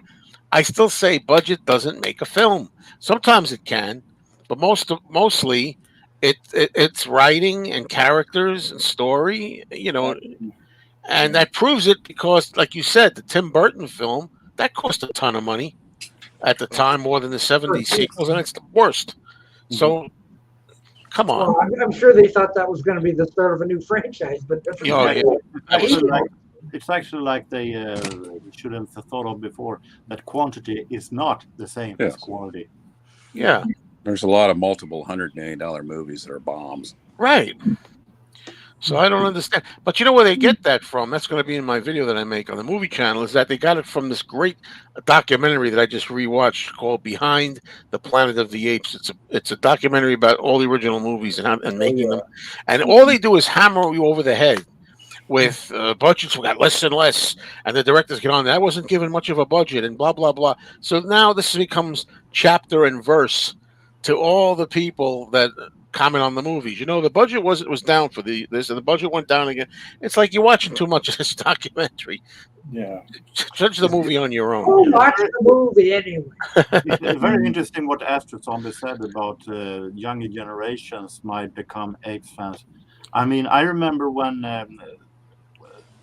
the Mission Impossible movies, when I was working at a thrift store, and I said to a much younger girl, she must have been around 20, and I said that the Mission Impossible movies are really bad comparing to the television series. I didn't know that there was a television series. Yeah. I mean, a lot of times they don't even remind younger generation that they were actually based on an older thing. So how, if you don't remind younger generation that, how can they actually then how can we be happy that they don't even know about the older? Isn't there a part 2 of a Mission Impossible movie coming out this year? Isn't there a second part? Part 2, part 19. Ones that come out, because I haven't seen any advertising for it, because the first one didn't do very well. So what are they going to do with the second part? Just shelve it like Warner Brothers does? Yeah, just put it out with no advertising. Save a ton of money. Nobody cares. There was a young guy that said, I don't know how many people here are familiar with the fourth Apes film, Conquest of the Planet of the Apes. And he's like, it's like 90 minutes, you know, and he's like, it's boring. He was bored. I'm like, you know, look, I know it's all subjective, but I mean, it's not, how is it boring? What, because they have a little bit of character development along the act? It's action. It's got bloody scenes. It's a lot of that stuff, fighting. And I don't understand. And then he goes, there's also no emotional weight. Now, the character of Caesar in Conquest of the Planet of the Apes is wonderfully played by Roddy McDowall. Everybody at least concedes that usually. And it's full of emotion. You know, his mentor is Ricardo Montalban, who's like his father figure kind of thing. And when he dies, he cries, crying, the tears are going down Caesar's eyes. He's enraged, he's hurt. At the end, he gives this speech at the end of Conquest that's like, you know, really angry speech for revolution, calling for revolution. There's nothing but emotion in here. What are you talking about? I know it's all subjective, but I don't understand. Roddy McDowall learned to move his eyebrows. It's a very powerful movie at the time. I'm just saying, it's amazing that a young person could watch something like that and get nothing emotional out of it or find it boring. I don't get that. There's better things to do on their phone than watch. Yeah, probably. There's too many people that say that movies like that are made for fan service nowadays. They're just making a movie for the fans of that genre. Sounds like a pretty bad investment to me. So would you say that the original Planet of the Apes movies were trying for costume and makeup Academy Awards, and now they're trying for special effects Academy Awards? I don't know if they were trying for any awards in the original sequels. But the first movie got a makeup can award. lead to more money for a sequel. I mean, hopefully stories. I mean, they have good stories. These new ones. That's what I like about it is that these movies, the new ones, is that they have characters and story, and they retain the basic heart of the franchise. It's supposed to be prejudices, bigotry. Yeah. Can we get along? Yeah. Can we make it together, ape and human? That's what's good about the first one. Yeah, and they maintain that in this new series. You know. I think they kind of have that, you know, you got to have that contrast between human and apes, you know. It's Yeah, a by the end, metaphor. because by the end you realize that what the human race has done, and the ape race, I guess you could say, was given their chance to rule, and maybe they can make it better. Yeah, that's the idea. That's the idea. Mm-hmm. And they're not perfect either, because even as the original series shows, I mean, that's Battle for the Planet of the Apes. You have a gorilla that kills other apes. I mean, that would never happen before. Yeah, you gotta watch out for the gorillas.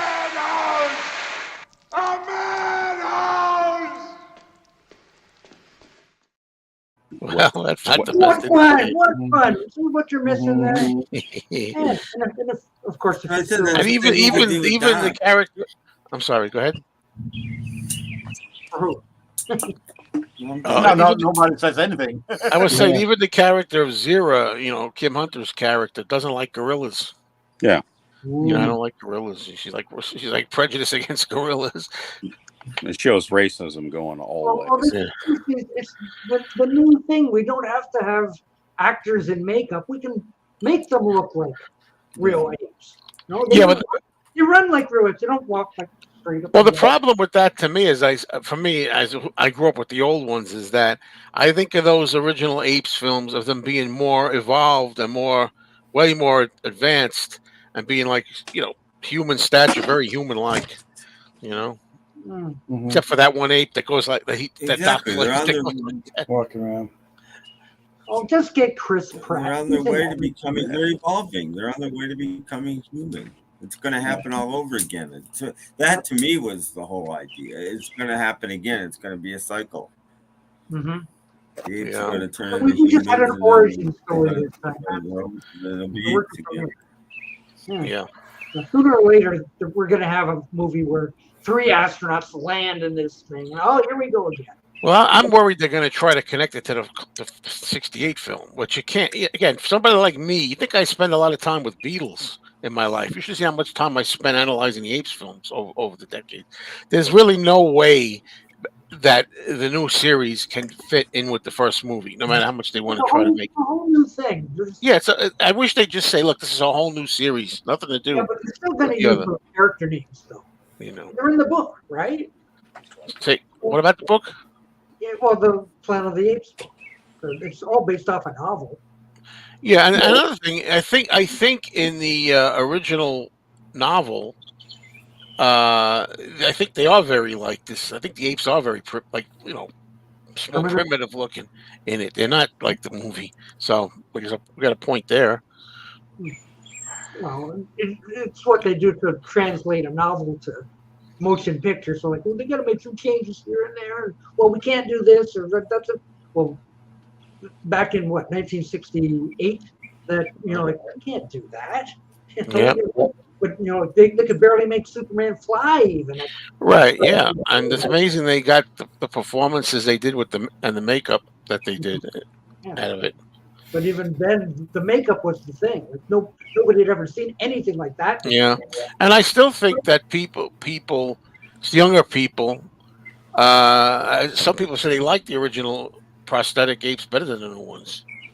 Some people, not everybody, but I think they look. When I see a picture of the two of them, the best makeups from the original films versus the motion capture CGI. I like the old movies look. It's real for one thing.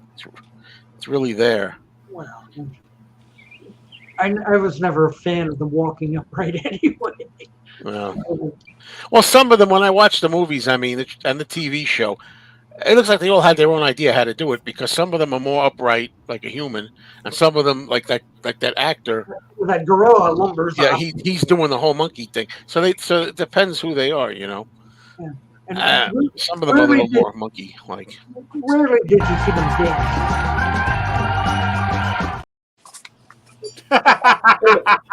You got that guy that's just a clown. Oh, come on. I have fun with it, I guess. I don't mind. I have fun. Yeah. And I think about Heston. Some people say, "Oh, he's so over the top." I mean, what do they want people to act today? Like, it's a madhouse. It's a madhouse. I mean, the guy's out of his. He's out of his. He's near his end of his rope. screaming What into am I man. talking into? Poor Charlton Heston. He was like, oh, geez, poor guy. Yes, welcome to more Planet of the Apes talk. Yeah. Yeah. That's what you should title your live, Doc. Yeah, we should. We Yeah, should. Planet of the Apes yeah. talk. More people will turn in for that, or for Next subject. If we talk It would be Planet of the Apes talk. Do they suck? Then that's how you get people interested. Yeah, maybe that's the way. Because if you put on there Planet of the Apes talk, they're great. No one's gonna watch. Yeah, right. Yeah. Let me check and see. Oh, it's made 122 million US so far. They didn't have to pay any actors. They have a bunch of nobodies in the newest one, which was smart on their part. Apparently, I don't know any of them, but apparently these have been around. Over and over again. Mm-hmm. You know, well, I forget which movie I watched, the Rise, I guess it was, and it shows all these apes on the bridge, and they're just. It's probably just one guy, and they just multiply it. Right. Yeah. So there's not 100 people. There's just one, and they just multiply it. Mm-hmm. Yeah. But it looks cool, though. You know. Of course, they couldn't have the one guy that was in the last set of them. Can't think of his name because he's kind of on the blacklist now. Oh, Johnny Depp? No. Shouldn't have brought it up because I can't remember his name. That guy. We talking about the new, that guy. The new series or the old series? The new series. Who was in him? I can't think of his name. Franco? Yeah. James Franco. Oh, he was a waste in the first movie. Yeah. This is one of the weak links about it. Oh. And when did he wasn't in the? Was he in the last of the? There was. He was only in the first one, I think. Yeah. So I couldn't bring him back because he's. Well, no, the series has moved on past where he was. So like 300 years or more. How many years past that first? At least a few hundred. Yeah, so he's dead. He's gone. So what did you think of the Burton one? Oh, you want to do the rest of the show on this? I hated that thing. You got to understand. Like I said, I was a diehard my whole life. I prayed for somebody to restore, do the series again, and it was Tim Burton. And I liked what he did with Batman, getting it serious, dark. I said this is going to be great, and it was a laugh fest. The guy made a joke out of everything. But Wahlberg was kind of brought it down too. Yeah, I didn't think he was a terrible lead. Yeah. Some of the makeup was all right. Yeah, but I hated it because Tim Roth was good, and Tim Burton's girlfriend was good. Yeah, I like Tim Roth in it. But it did get Charlton Heston. Yeah, Charlton Heston was in it too. Yeah, that's another thing that bothers the hell out of me. As an ape. You know, I've said this before. I don't like when they name check lines from movies, and the Charlton Heston ape is dying as an ape, and he goes, "Damn them all to hell!" It's like, stop it. Being they got to harken back to the originals. They do it all the time, and then there's a scene I think in the first one where the apes are hunting for humans, and a gorilla says, "Take your hands off me, you damn dirty human." Yeah. I mean, just cut it out, you know? I don't know why that bothers me. It's like, I don't think it's funny. I don't think it's cute. That's when you go, oh, man, lame.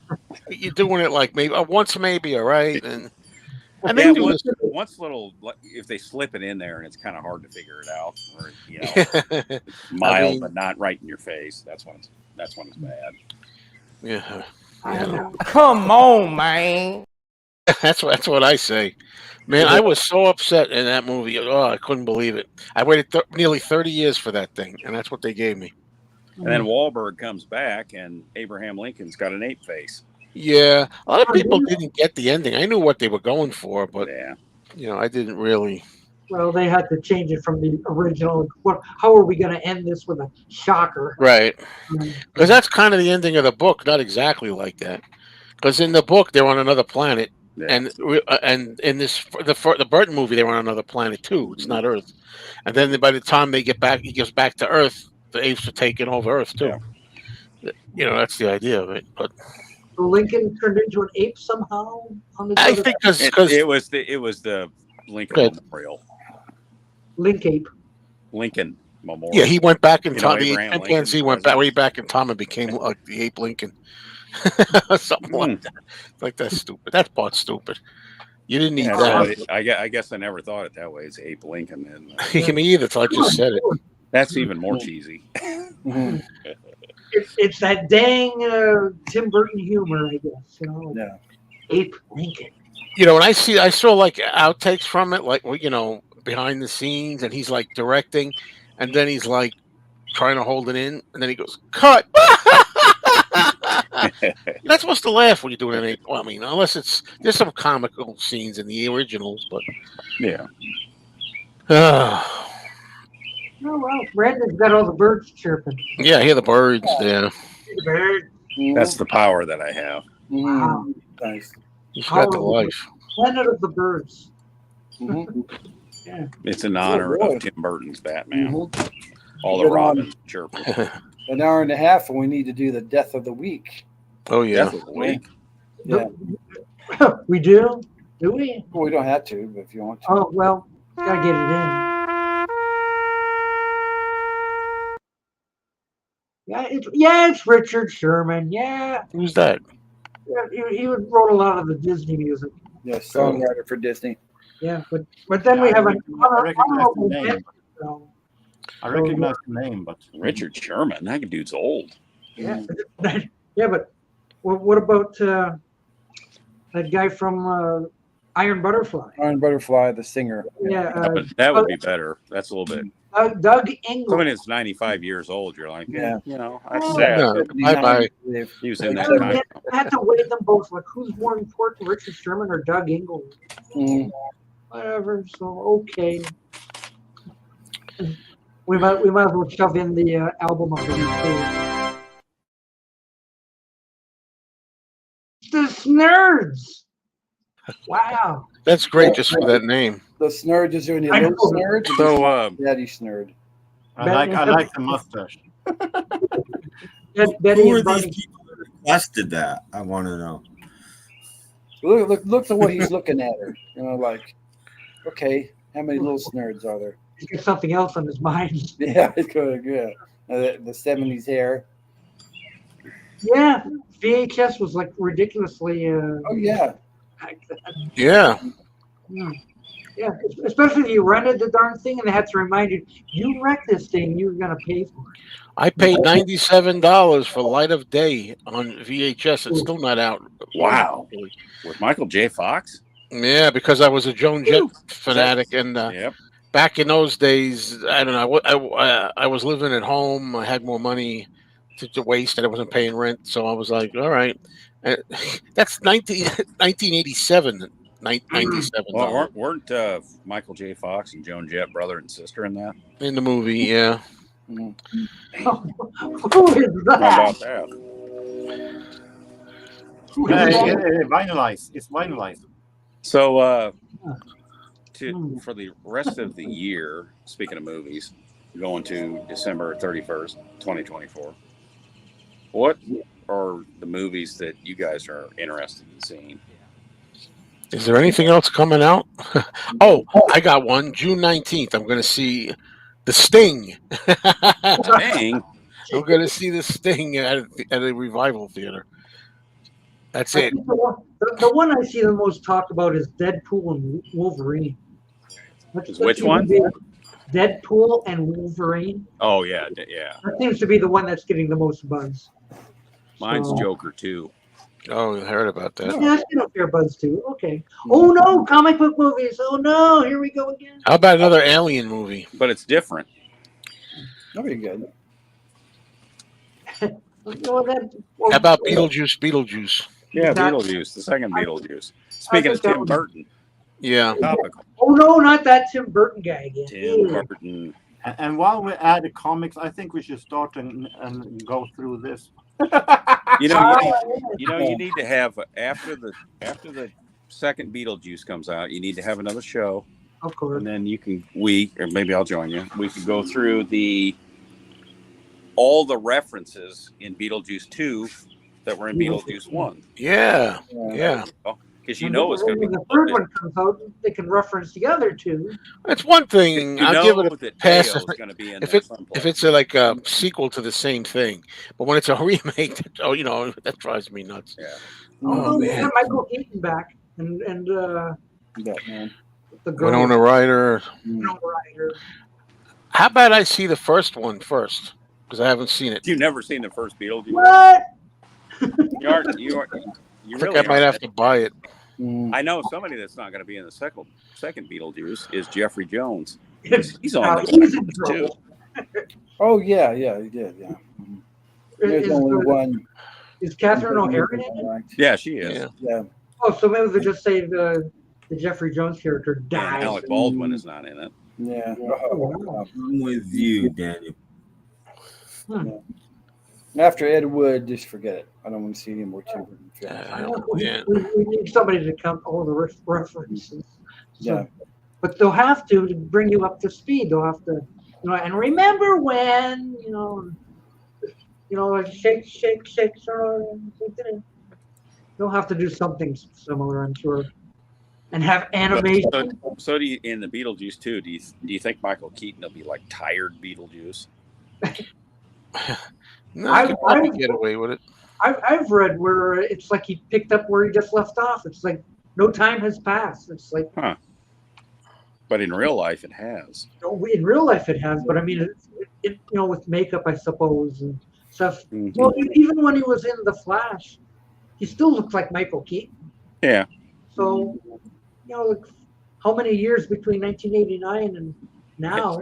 Doc, did you watch the entire Flash movie, or did you just watch the scenes that Michael Keaton? No, I watched the whole thing. I actually liked it. I watched the scenes of Michael Keaton. Yeah, I actually didn't mind that too much either. That's the way I say it. I didn't mind it. If I knew more about that actor before, when I found out later, I probably would say, "Oh, he's on the troubled list too." Yeah, I would probably be like, you may never see him on the screen again. Yeah. But the troubled list is growing. Aside from the actor, I thought how they wrote it, like, what if a guy who has all these powers and, kind of feels guilty about his mother could go back in time and fix, and bring his mother back. I thought that was an interesting premise, So. And the ending, the surprise ending was fantastic. That was kind of a nod back, but funny with George Clooney. Oh, so I should watch it then. Oh, you didn't? I'm sorry. That's a great ending. I thought it yeah. So, but being that it took so long to get this movie going, they had a chance to rewrite it, especially when they're saying, okay, we're not going to do this DC movie series anymore. We're just going to start over. So they kind of used this movie as like, okay, this is the end of. This is the end. Yeah, they're going to start fresh. That section now you got the James Gunn versions. Yes, so. Which are not going to do as great as they think they are. They're hoping. I think the superhero. I think that's kind of coming to an end. Well, we'll see with the next two that are coming. Well, with Deadpool. The third Deadpool might do some because that's a funny character. Well, they're bringing back Hugh Jackson. That's the big thing there. I saw they have the ad for that in the Apes movie. I saw it. Oh, did they? Yeah, Deadpool. Yeah, I would expect that to be the movie of the year. Hello to Patrick, by the way. Hello, Patrick. Oh, I can't see any of the comments, so hello, Patrick. Now, is this true? The Sherman Brothers wrote Year 16? Wow. They did more than just Chim Chim Cheree. You are 16 or who's or it's yours? You're 16.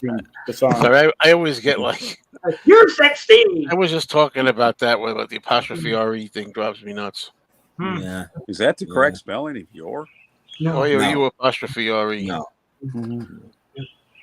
Sorry, we're correcting 64. your not pronunciation. People get upset when you do that, so I don't know why I shouldn't do it. That's a Twitter/X problem.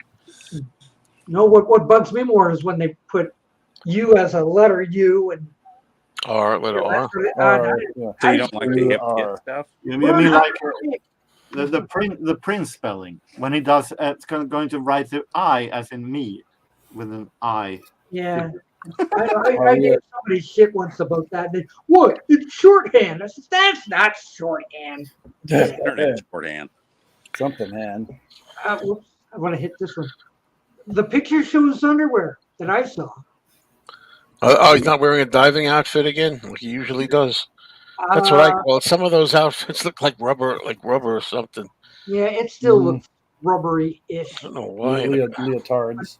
But it did have underwear. Oh, okay. Yeah. Who's the one and only Superman? Oh, Christopher Reeve. George Reeves. And I know he's not right for Superman, really. But I have only seen one Superman movie with Christopher Reeve, so I have no other references. Yeah, I'll go the Reeves and Reeve. Yeah, Christopher Reeve by. But you only need to see the first two movies because 3 and 4 suck. And I just got them again on Blu-ray, which I haven't seen them since. You didn't, Doc? You didn't like the Superman 3 with Richard Pryor? No, I didn't like. And the half cents. And Robert Vaughn stealing money from the company. Yeah. I have to go way over here. I mean, I remember that I saw that in the theater last time. I mean, only time I saw Superman 3, and I remember the fight scene with the two Supermans or whatever they were. The Blu-ray box. That's kind of like waiting for the prequels, for Star Wars prequels, and then watching the first one, Phantom Menace, and it's all Senate scenes. It's like you're sitting there watching C-SPAN. Oh, hello, James Byers. Hello. James Byers, what's up? Oh, you're all. Doing well. Whoops, I missed one. You're doing a great job. Hey, there you go. I like that. I like that. I know that punctuation stuff. I think the apostrophe helps. Yeah, well, I gotta start getting ready to leave, fellas. So okay. gotta drive somewhere. So it's gonna be great. They have a big freaking carnival in the big parking lot where I gotta park. It's like it's gonna be insane. That's a video. Yeah. Oh, I'm telling you. Joe Mayo rides the rides. Yeah. Didn't you do this sort of thing last year where you had to go to this mall or something? They had a big carnival in the park. Yeah, they had a carnival there. Yeah. Like, come on, let's see Joe on the Tour the World. Let's go. It's gonna be insane, but I got to do it. So, hey Joe, what? Whenever the time is right, will you let me on? Yeah, anytime. Oh, good. Please. Were you on? Were you like on? I wasn't sure it was you or not with your name. I thought it was. I mean, I don't know. You always use the name the same way you do here. Yeah. There's somebody that sounded like your name. I thought, but I didn't think it was you. No, that's me.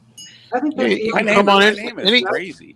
Anytime, but the next time I'm doing it is Tuesday. I don't know if that works for you. Tuesday, it's 7 p.m. ish Eastern. Oh. So the next 2 Tuesdays I'll be doing it at that time, 7 p.m. Next 2 Tuesdays, and then I'm done with that for a while. I got to do other time. I'll see if regular time. There's movie show, right? Movie show. See if it works out. And the movie show's Wednesday. You know, I'm gonna do the movie show opposite Doc's show on Thursday. No, I'm kidding. Tom actually said, "You want to do it Thursday night instead of Wednesday?" Because he couldn't make it Wednesday. I said, "Nope." So hey, this is. Aren't you nice? That's good. All right, everybody. Anyway, talk to you soon, eh? Okay. Goodbye. Goodbye, Joe. Bye-bye. Thank goodness he's gone. I know. Now Tim, talk more. I said a little something before the stream. We had some tornadoes, and one of the tornadoes hit the town of Rogers, Arkansas, and that's where Paul Cycles Platters lives. And I text him; he's doing pretty good. So, hope you're doing well, Tim or Paul. Sorry, Paul. Your name isn't Tim. Your name is Paul. Hope you're doing well, Paul. So, Jeff, I know you're in Oklahoma. How is it? Yeah. There? Well, we had a count of 22 more tornadoes, and then we added several to the list, so it's upwards of 30 now. Wow. Mm-hmm. We need more panelists on Mayo's lives. Yeah. Wow. Now those tornadoes started in Texas, went up through Oklahoma, went across and went into Arkansas. We're supposed to get something here. Supposed to be like anytime. an hour ago, and it's gotten like kind of darkish. Real dark.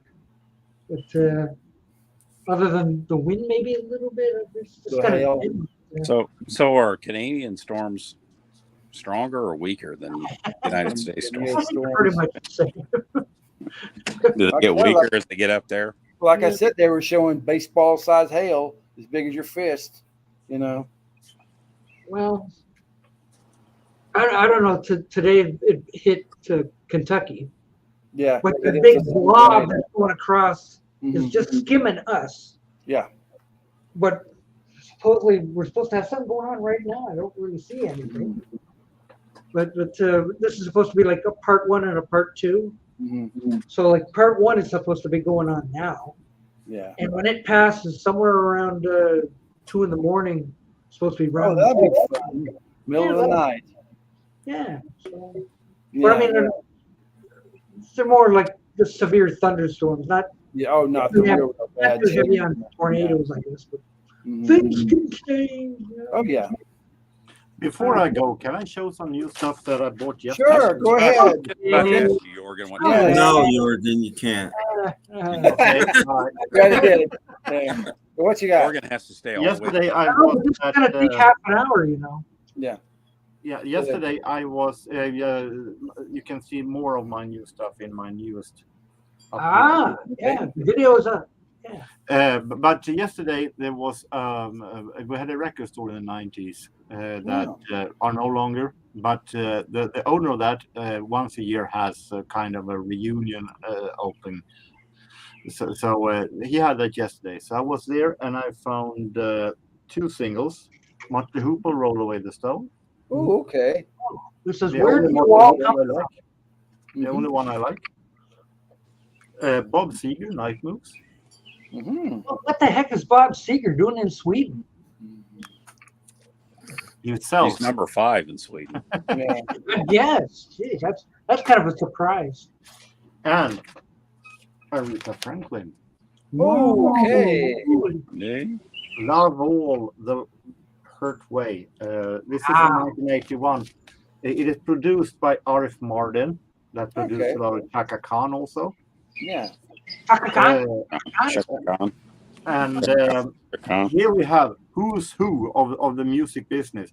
We have 3 members of Toto, Procaro, Lukather, and Page. We have Whitney's mother with Sissy doing a chorus. We have Robert Buchanan. We have David Foster. We have George Benson doing duet. So who's who in music is here? Fantastic. So I listened to quick peeks of this one, and this sounds really groovy. Yeah. And I found this. Oh, yeah. Yes. Over. Yes. This is, from what I understand, Eagles' last release before their first splitting in 1998. Yes. Yeah. It was more or less something they released because Elektra demanded that they release something. Another record. Yeah. Yeah, they needed something. It is still. I listened to it yesterday, both records, and it's a really, really good, a really good live album. So it went out with head high. So yeah, I paid $7 for this great release, and it also comes with poster. Poster. Poster. It had their last hit called 7 Bridges Road. Yep, it is here. On there too. Yeah. Why don't we do all the harmony to 7 Bridges Road? They asked the members to release something new for this album, but they said hell no because they were too unfriendly with each other. Wow. Suitable for framing. I saw on that tour. Yeah. Ooh. Yeah. Imagine being back here and not see one thing. Yeah. And that's in '86 when tickets were probably $30. No, 1980. Probably. Yeah, So 80 let's would have split up in been 1980 first. the tour. The album was released 80. Yeah, 79 think- and 80 would have been the tour. I think my price for my tickets to the Eagles was something like $25. It's There you go. See? I wasn't far off. Yeah, that was 1980. And, I have some other stuff also that I haven't shown on the yet. Okay. So What else? on the video, you can see me show a whole lot of 10-cent Okay. records. That I bought for 10 cents only, but I bought more after that. That Benatar from '79, the Heartbreaker album. Heartbreaker. Oscar Peterson, Milt Jackson. The interesting this is that it's no rhythm accompaniment. This is only Oscar Peterson and Milt Jackson playing by himself. I'm glad she did. A really nice double LP set jazz for just 10 cents. 10 cents? Whoa. Yeah. Wow. Barragree. Normally, these Jazz Giant series, they overdubs. They are, but it's Well, still all live albums. for the Almost all live albums are. I hate to say, James. Yeah. But normally, I'm not a huge fan of these Jazz Giants series because they mixes a whole lot of stuff. They have Duke Ellington with Charlie Parker, and they squeeze in a song by a boogie woogie pianist and all hooch pooch. But this is actually, for once, they have managed to do a really. I have no idea, Patrick. This is for once a really something with a kind of a thread. This one here has a nice first album is with Buddy Tate, Milt Buckner on organ, and Wallace Bischoff on drums. So this is a nice trio really with organ. Very exciting. And it is more. Other side is Stan Getz. Tim should know when Video Walls came up. And this one also I don't 10 even know what a video wall is. I don't know what he's talking about. He. Art Blakey and the Jazz Messengers. Children. And this is more bop jazz. So this is they managed to do albums with a thread for once. I think Jazz Giants are the same as Giants of Jazz with another name. Patrick, I think Live Aid was one of the first shows that had those. So the early 80s. I'm less young, so nice that I didn't have 40s, late 40s and 50s. Also 10 cents. So a lot of 10-cent records, as they are selling out a couple of $10 bin records that have been standing to make new ones. So, and more if you watch the video, more 10-cent records in the video. Yeah, watch the video. You see more. Yeah. Great. Check that out. Now I'm going to sign out of Goat Red. Okay. Because it's midnight. Have a good night. See you next week. See ya. Bye-bye. Good night, Jorgen. Bye-bye. And he's gone. And then there were 4. We have an hour left. We have 2 more spots. That's true. I don't even get to use the get out thing when that happens. Jeez. That's okay. I know. Then I got to scroll to find it anyway. No. All right, get out! Get out! They just leave too soon. I don't have a chance to look something like that up. But we were talking about Superman.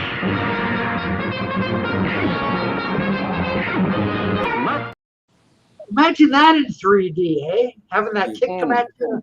That is 3D. That is that chubby Superman. Yeah.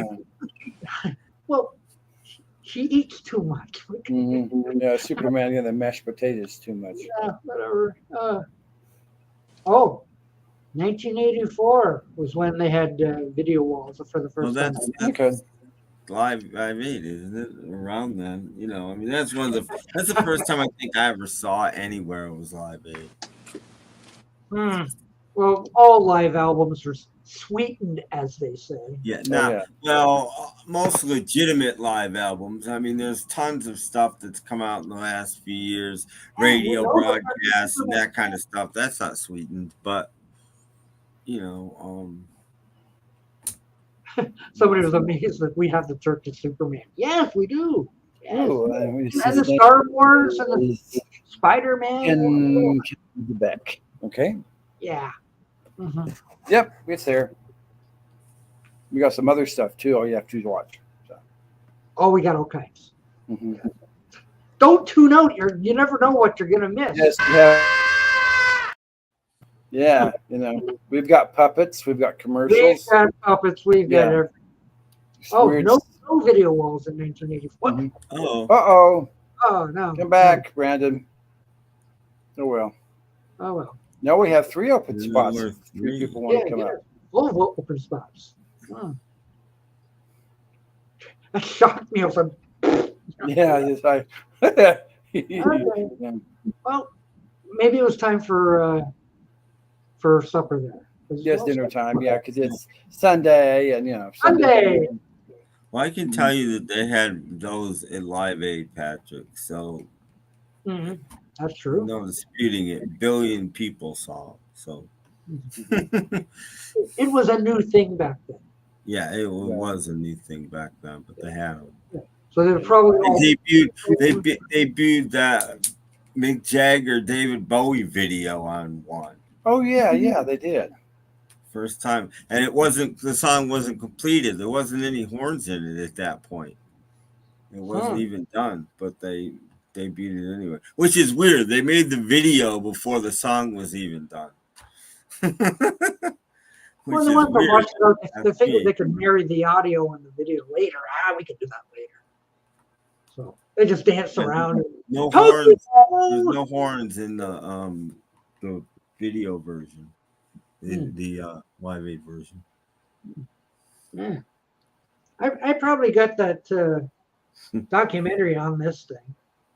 The making of, I'm sure you do. Special probably. features. Oh yeah. Yeah, it goes all the way from Christopher Reeve, even to that Brandon Routh guy. No. Okay. Yeah, even he is on there.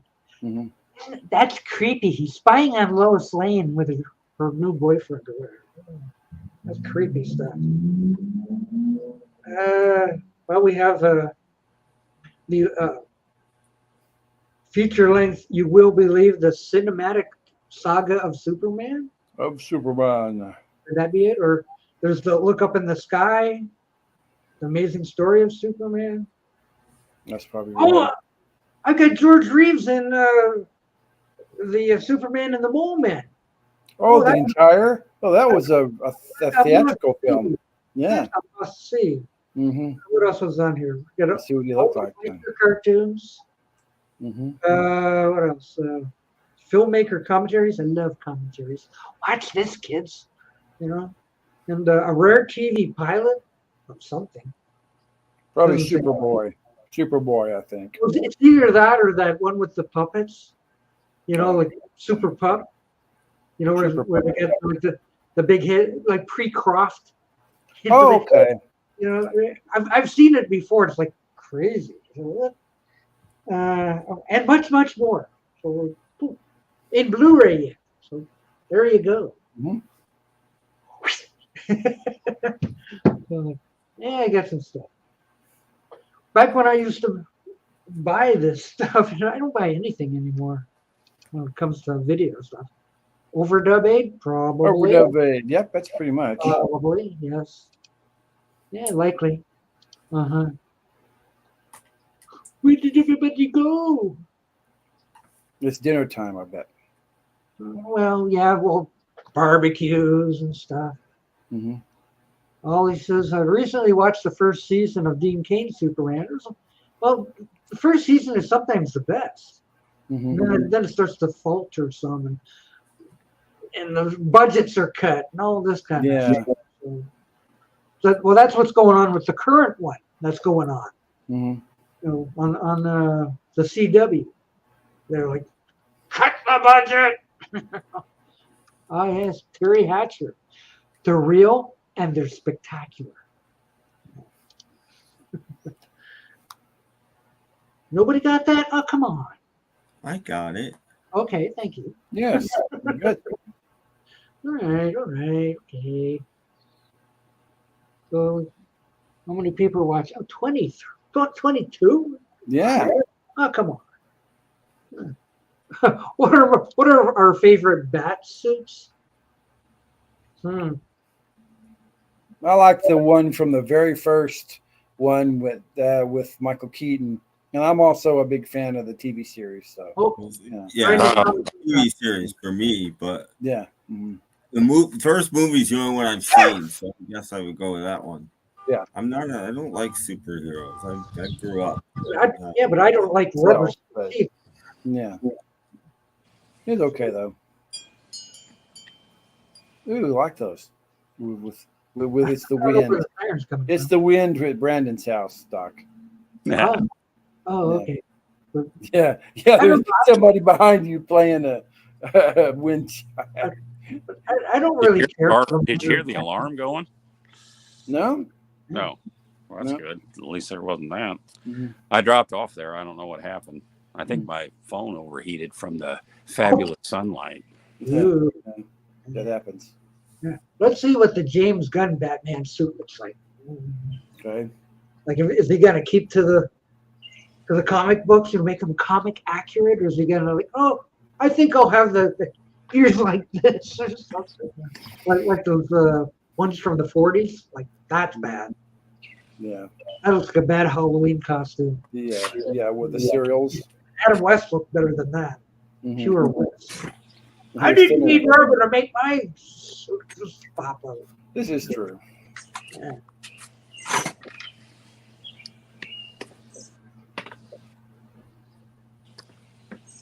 Well, You're just watching Brandon shuffle. Watching me move. Yeah. Watching Brandon move. Yeah, that should be fantastic viewing.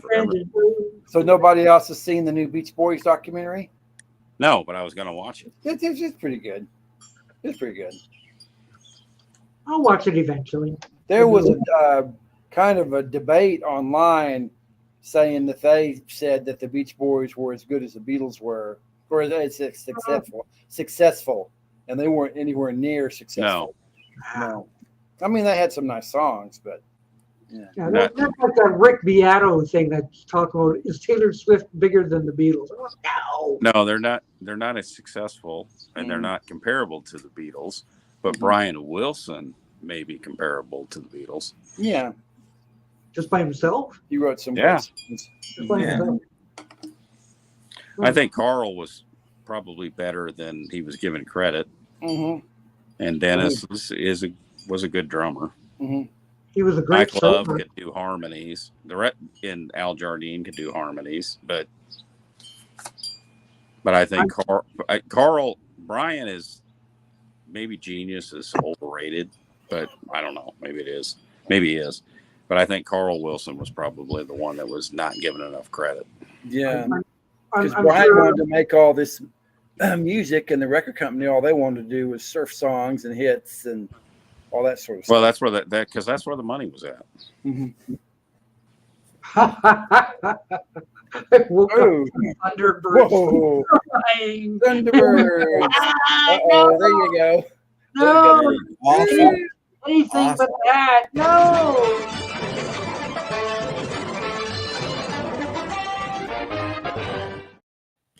Yes. Oh, no. I can do it with my right hand again. Yeah. There, I think I'm squared. Wonderful. I think I'm centered again, maybe. Whoops, wrong button again. Come on, learn how to use these things. Jeez.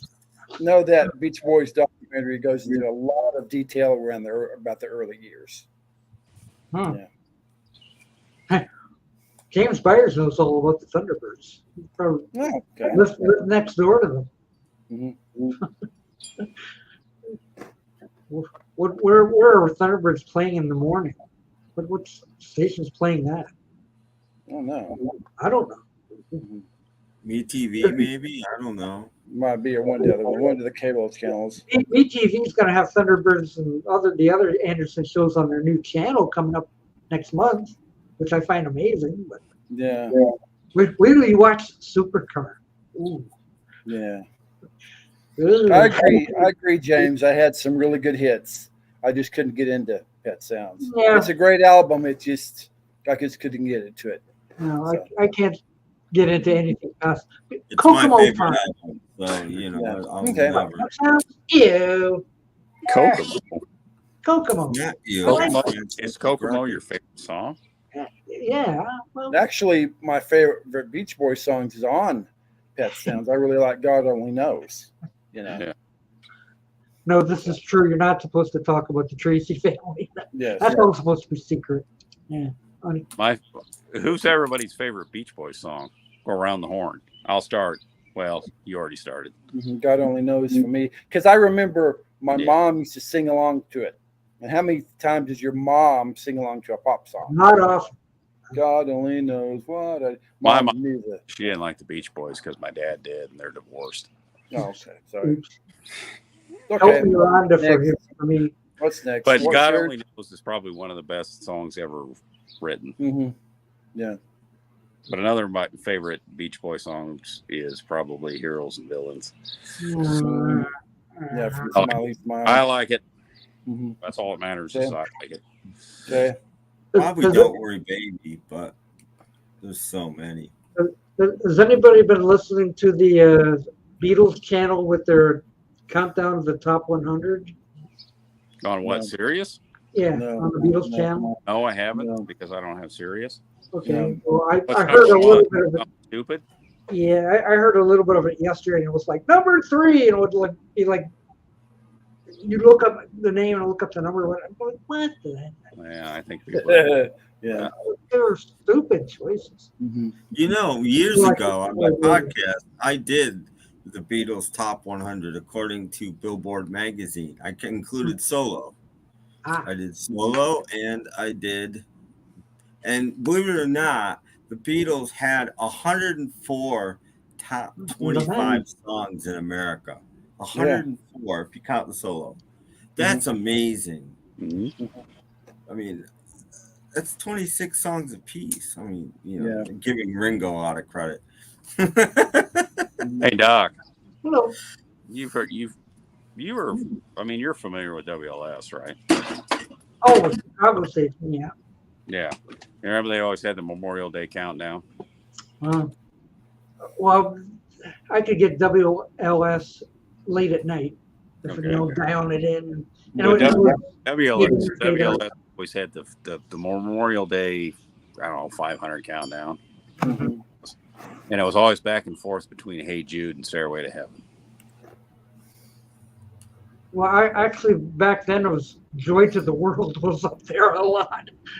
But every week or every Memorial Day weekend, my brother and I would listen to it, and we would wonder which year that if this was going to be Hey Jude's year at number 1, or was it going to be Stairway to Heaven's year at number 1. And it always went back and forth. Both songs are overrated. Both songs. Yep. Yeah. That's why they threw Joy to the World. And it's not me just hearing them too much. They're both overrated. Mm-hmm. Hey Jude really has like 4 or 5 good, maybe 2 or 3 lines that are good. And the rest of it's just a sing along. Yeah. It's the Beatles' biggest hit by far. So, you know. But I understand that if that's how you're looking at it. You know, If I mean, I was yeah. doing When I it- did if I was my doing thing, it was number 1. It's obviously number 1. It was so far ahead of number 2 that it's not even. It's My- not like my Beatles. 9 weeks at number Record 1. was a good one. And 19 weeks on the charts. I'd like to see it now.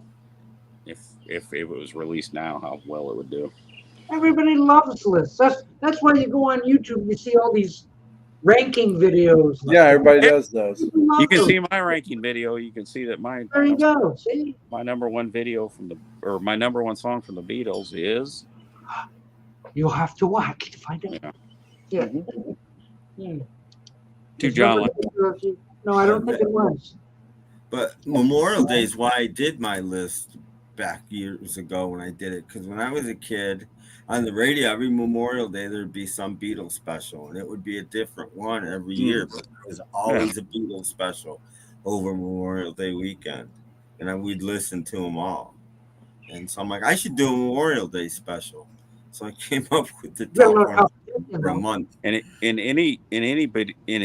any Beatles top 100 or let's say top 10. If Yesterday is in top 10, I'm not going to continue. Well, it's probably in my top 10 because no, Really? it's not. But it did sell well. It sold okay. It's not, but it's not as high as you'd think it would be. It's maudlin. I don't know, this one that's on serious right now. Just, I don't believe what is in the top 100. Come on. Well, of course, I would put songs in the top 100 that no one would like. So. Yeah, you know, if throwing in stuff like Rocky Raccoon. No. I don't know.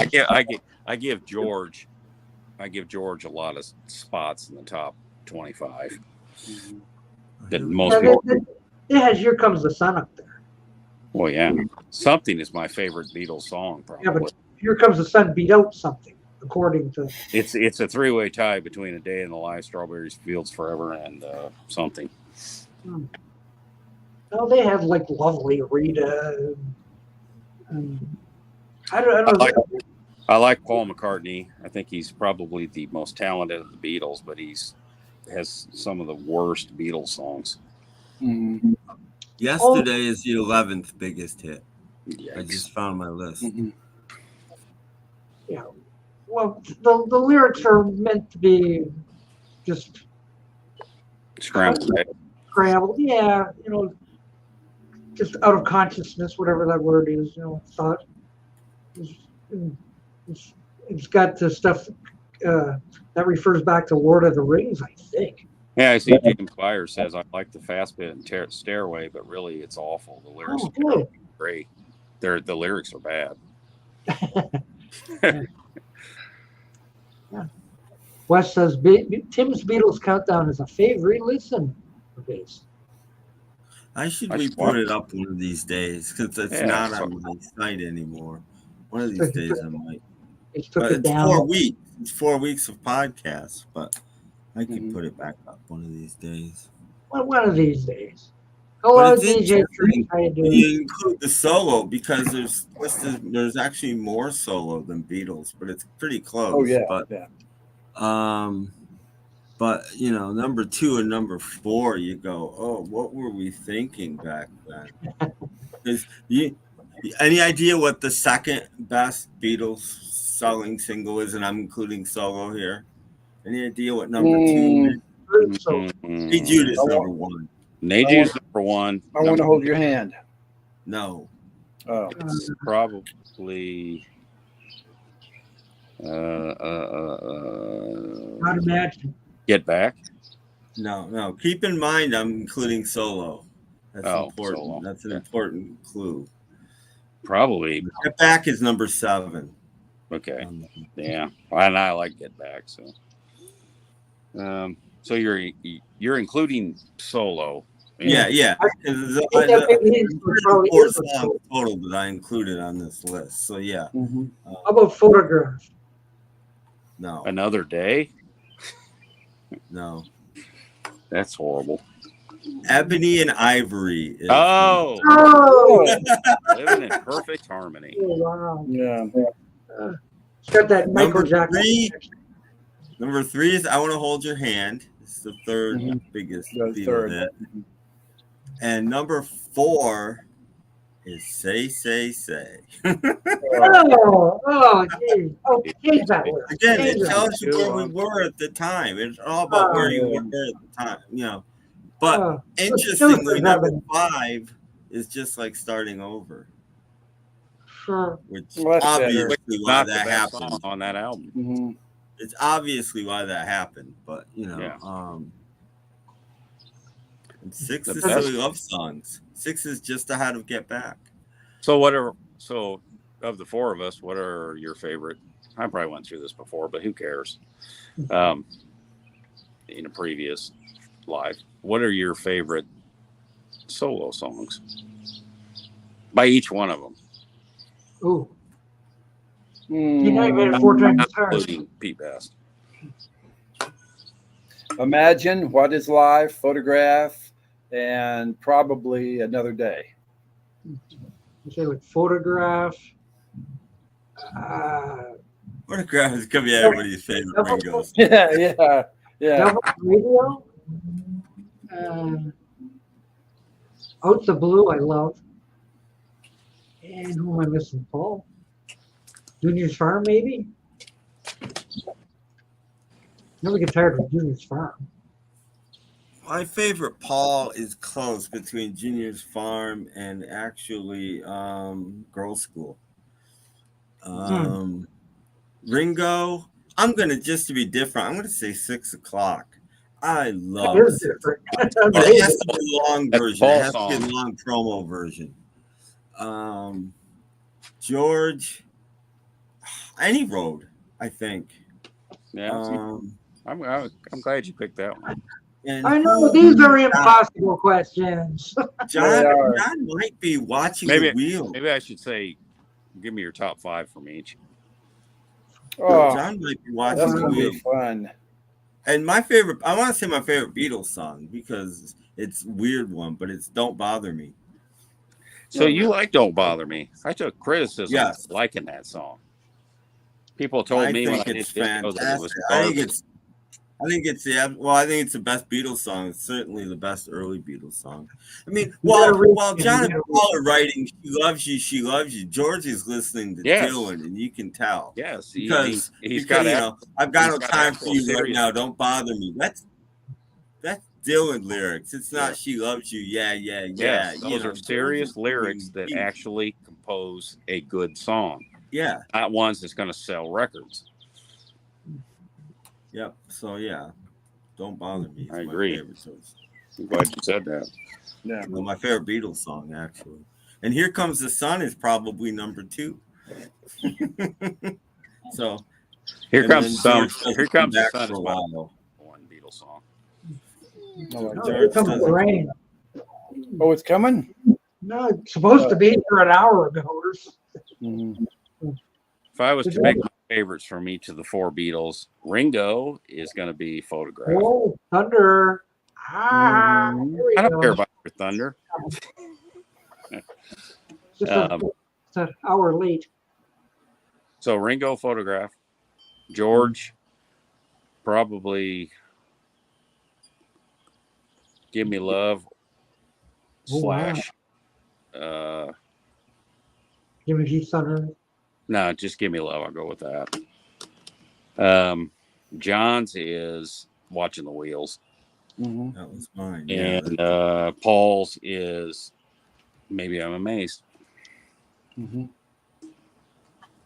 I wonder, did I ever make number 1? Probably not. Maybe I'm amazed. No, it was the only single. It was from a live album. Yeah, but that was. But no, you're talking the album, the McCartney album. I think they could do number 1. I think it did. Yeah, I think so. Yeah. I like my favorite's the "Maybe I'm Amazed" from McCartney's album, first album. Okay, the first one. Yeah. Not the not the live. The live one? Yeah. Let's see where the live one wound up on the chart, though. On my chart, I think it was top 20 or something like that. Yeah, no, but in my yours. countdown, it's there. I know it's here, but it's not in the top 50. And here we do not. Oasis. Appropriately, maybe I'm amazed. Ranked number 69 on my chart. So it's number 69 on your list. Ooh. Yep. Well, it only made it to number 10 in America, so. But that doesn't matter. Well, it does because that's how I Because rated music fans don't know anything. I rated it by Billboard chart. I used the Billboard charts. Did you include yourself in there anywhere? No, I didn't actually. I broke ties. Is it 33% Billboard charts, 33% sales, and 33%? No, I used complete Billboard charts, but I broke ties by date of release. So if 2 songs are exactly the same, both weeks on the chart and chart position, then I put the earlier song first because it doesn't matter anyway. What's the difference between 69 and 70? It doesn't. And there's a case. It's tied with "Take It Away," but I put "Maybe I'm Amazed" how to "Take It Away." I went to number 11. Take it away. What's number 10, actually? Oh man, top 10 for.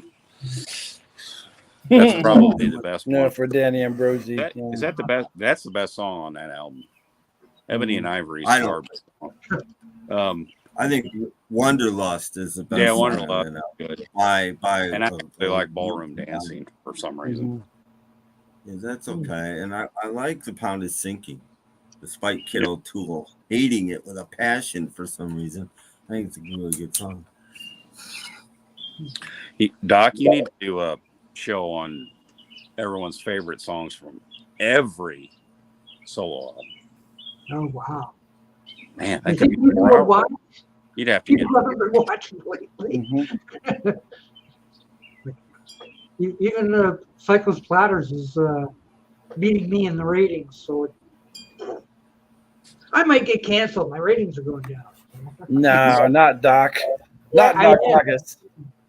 Yes, I was like, geez, what's going on with my ratings? Are plummeting. Geez. So, It's just holiday weekends. That's all. No, I mean overall. Yeah. The last month has been horrendous. Really? They have been. Yes, they have been. Huh. I was going to say earlier, I did a live last night. I do impromptu lives because I just feel like it, so I do them. And somebody on there asked if you were going to be on there. I actually saw that. Did you see that? It was Ollie Perry. I said if we were talking about Beatles or maybe. Yeah, well, I did tune probably in. If we're talking about Delphi, he's probably not going to come on there. Yeah, but when I tuned in, you were talking about Delphi. And I don't know anything about Delphi. You don't even know where Delphi's at. Well, it's near you. I know that much. Yeah, close to me. Yeah, but I was like, no, I don't know anything about this Delphi. But I was on long enough to see Ollie Perry say, "Is Doc is going to be on this show?" That's who it was. I did see it.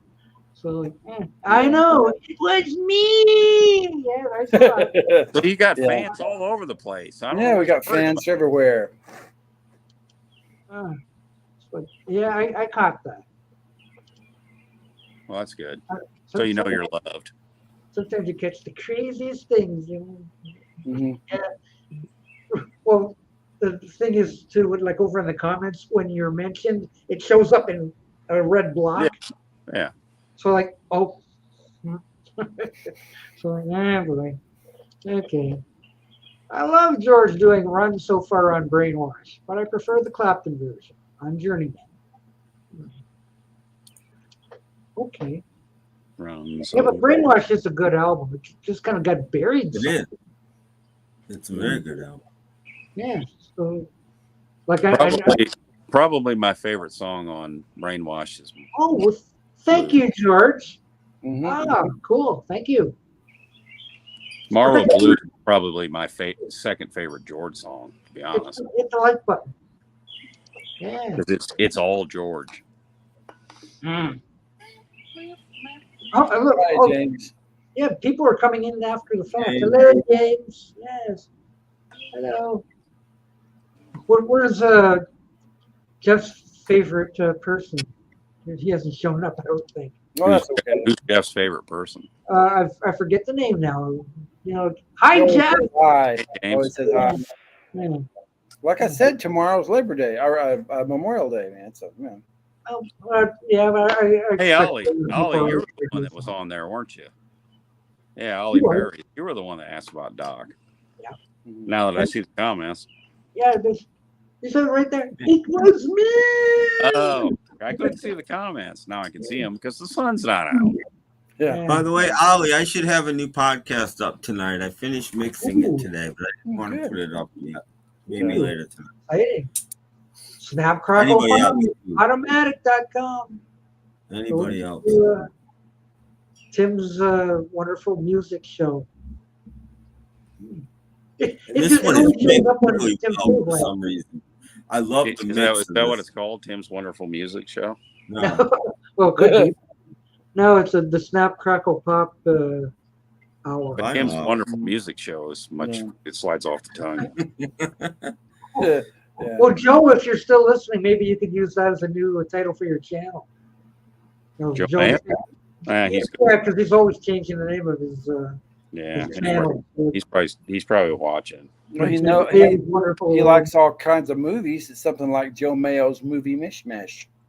Mishmash. We had Mishmash here. We Movie Mishmash with Planet of the Apes. Yeah, well, he likes all kinds of movies, so he really likes Planet of the the Apes. horror kind. Yes. Yeah. 3 and 2 week. The 14. Well, I got behind. I'm trying to. I like them to come out over the weekend, Ali. So I'm trying to catch up, but I got to narrate the next few. So that next week. So get them while you got them. You're lucky you got what you did. So yeah, I finished it today. I didn't have anything to do, so I mixed it. And I mixed it in like an hour and 15 minutes, which is really quick for me. And I really like the mix for some reason. It came out, I thought, really good. So Joe's Wonderful Movie Channel. Joe Mayo's movie Mishmash.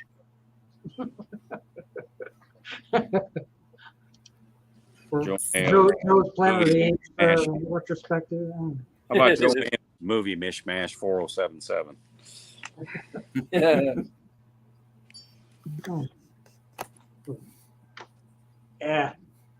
We're waiting for the storm to come out. I'm glad. Thank you, Ali. I appreciate that.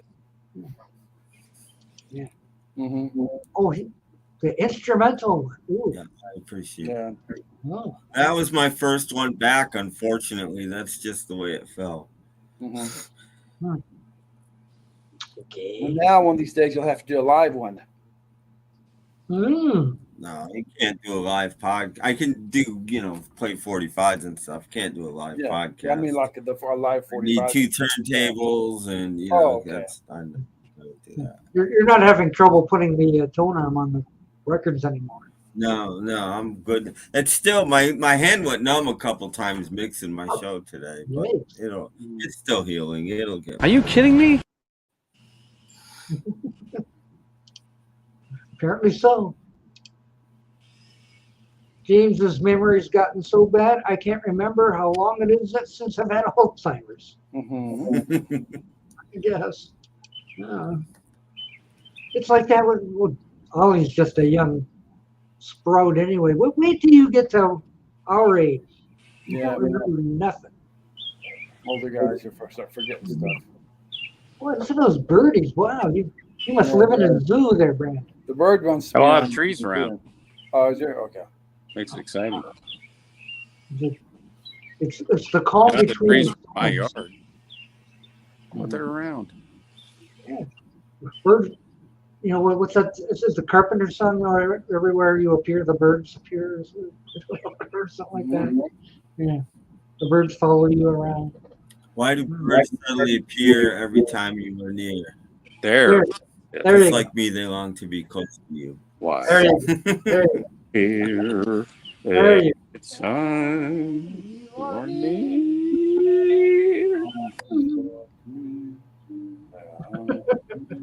Yeah. That was bum. Close to you. Close to you. And yes, I have Carpenter's Gold. Kiss Gold I didn't care for. The Eagles Essential I didn't care for. It went off my list. Especially the Eagles one. Boy, was that disappointing. Schnee showed that the Essential Eagles, and it was 3 CD set, and I went, I think I need this, until I looked at the track list and went, this is Volume 1 and Volume 2 of the Greatest Hits. And the third one was live. I'm going that's not what I want. I want the best of all 5 or 6 all albums. the years. Yeah. You might did well. I did go for that European best of on 1 CD. Nah. I had that. I found that for $1 at thrift store. It eliminates a couple of the hits, but it's for 1 CD. It's pretty good. I took that off my want list. Right now, my want list is empty. Joe says, I need a title that mainly makes you think of horror. What can mean other genres too? That's why it's movie mayhem. Or maybe they're expecting fisticuffs or something. Mayos. Somewhere along the line, there's a good title. We just haven't found it yet. I don't know. Nothing seems to work. Oh, well. I don't yeah, but it's just movie channel. Yeah. That says it all. Movie channel.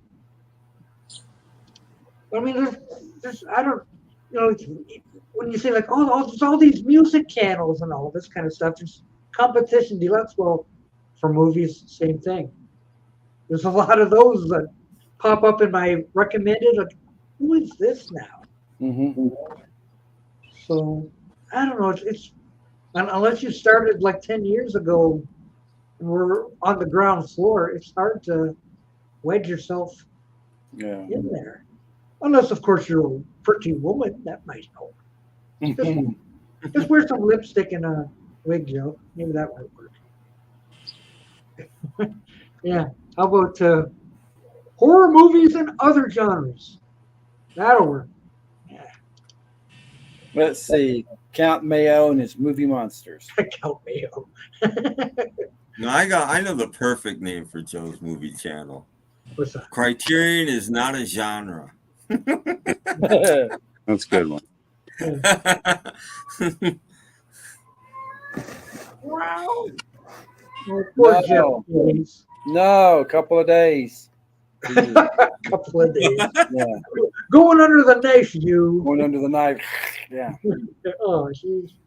You could save money just spot off. Well, Doc, I'm going to leave you. Oh, you are? Yes, I'm going to leave. Oh, it's probably time for barbecue and all that kind of stuff. Oh, yes.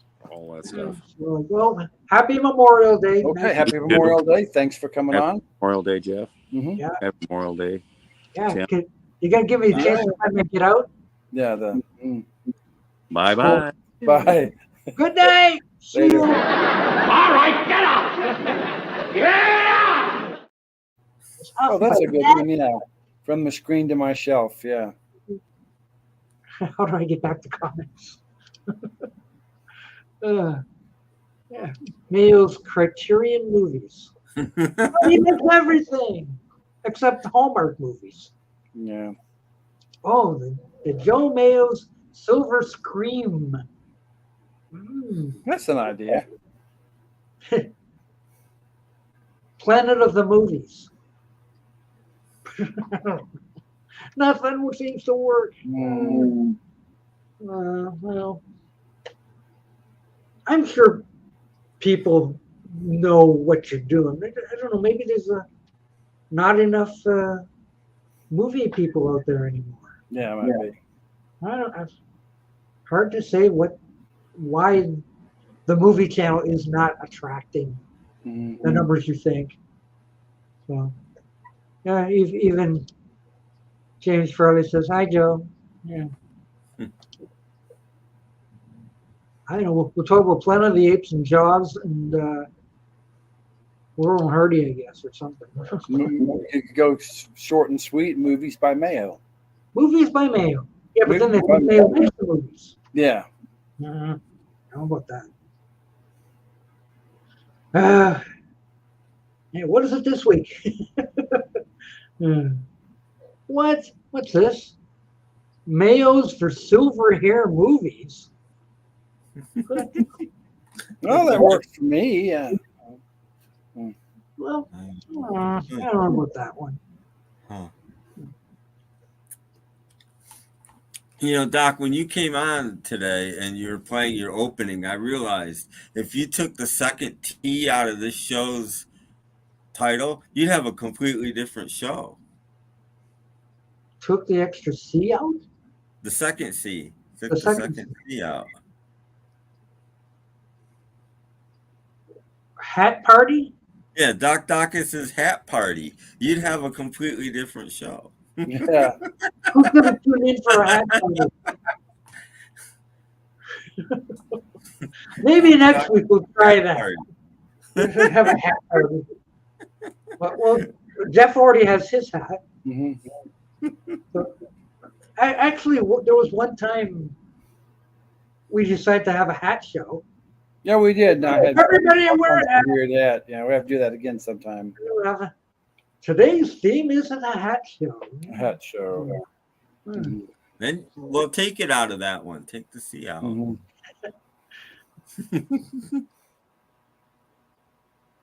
Yeah, hi, I'm Joe Mayo, and I have a lot of movies, etc. You know, like a certain leader of the VC.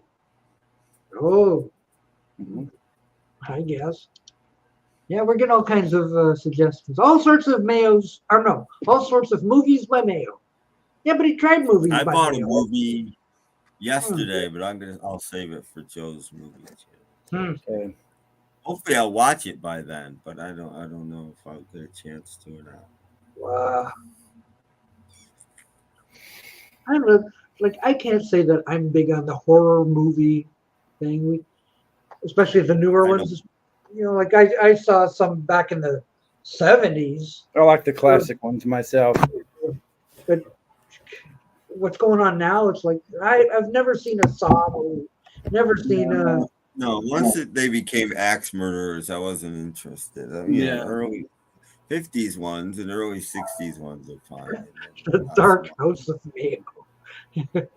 Well, we did have Mayo After Dark at one time. Yeah, Yeah. for a time. Yeah, that was on Showtime, I think. Yeah.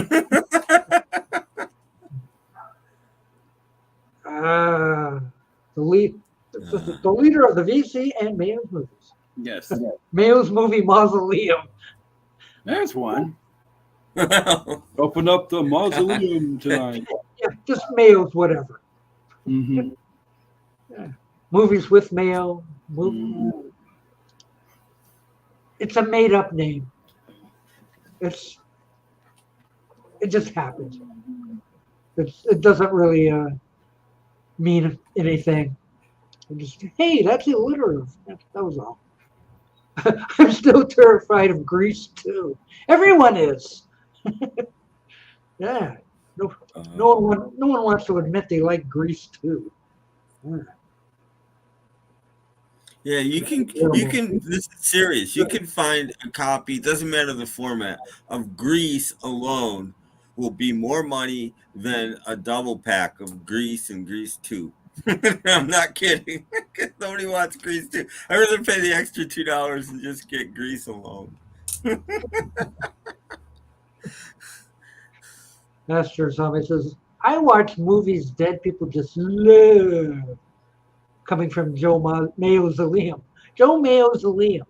That's different. That's kind of. That sounds like it should be up there with Sammy Terry and the rest. Joe Mayo's Liam. It's a little hard to say though. Yeah. You could steal from Siskel and Ebert, and a good name for movie channel would be The Balcony is Open.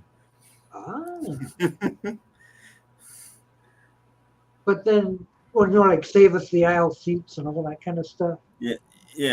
But I mean, they closed all their shows with The Or Balcony. the view from the aisle seats, or the view from the balcony, or the Balcony is Open. theater seats. Mayo's movies, just Yeah, Mayo's movies. That sounds short and sweet. that's it. Done. Yeah. Mhm. Yeah, but does the apostrophe S confuse people? Because would it still come up like in with YouTube algorithms? Would it? Yeah. Well, this is perfect. The Untitled Movie Channel. Mm-hmm. Pretty much for the next week. Yeah.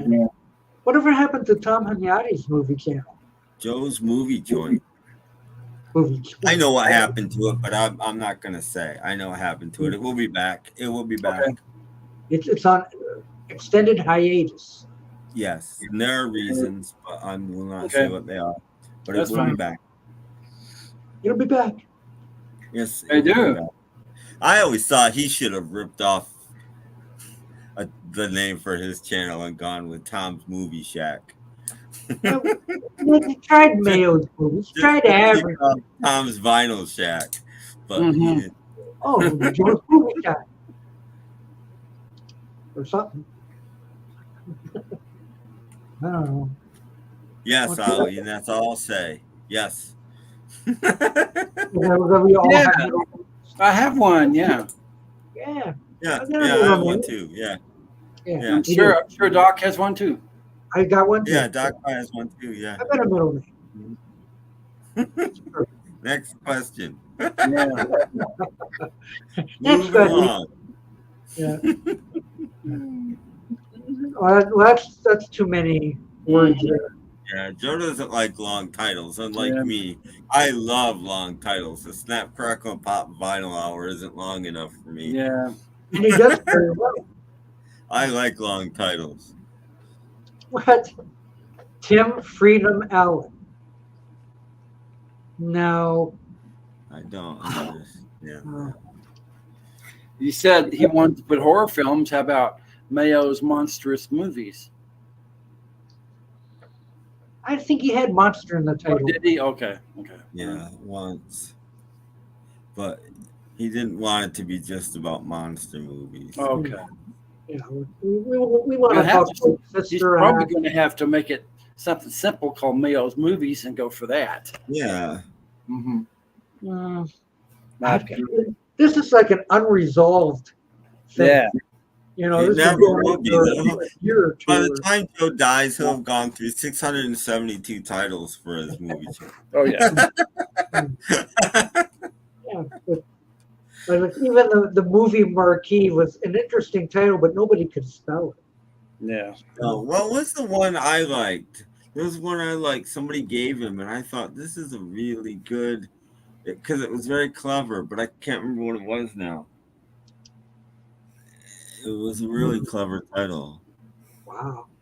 Exactly. I've told Joe that 1,000 times. You watch a channel because it comes up in your feed. You don't go looking for the name. Right. Yeah, but he wants like first time watchers to find it or to. But you know, like even having the word Find it Mayo, unless it comes up in their feed. That's how people find and watch videos. yeah, or, you know, like if you're if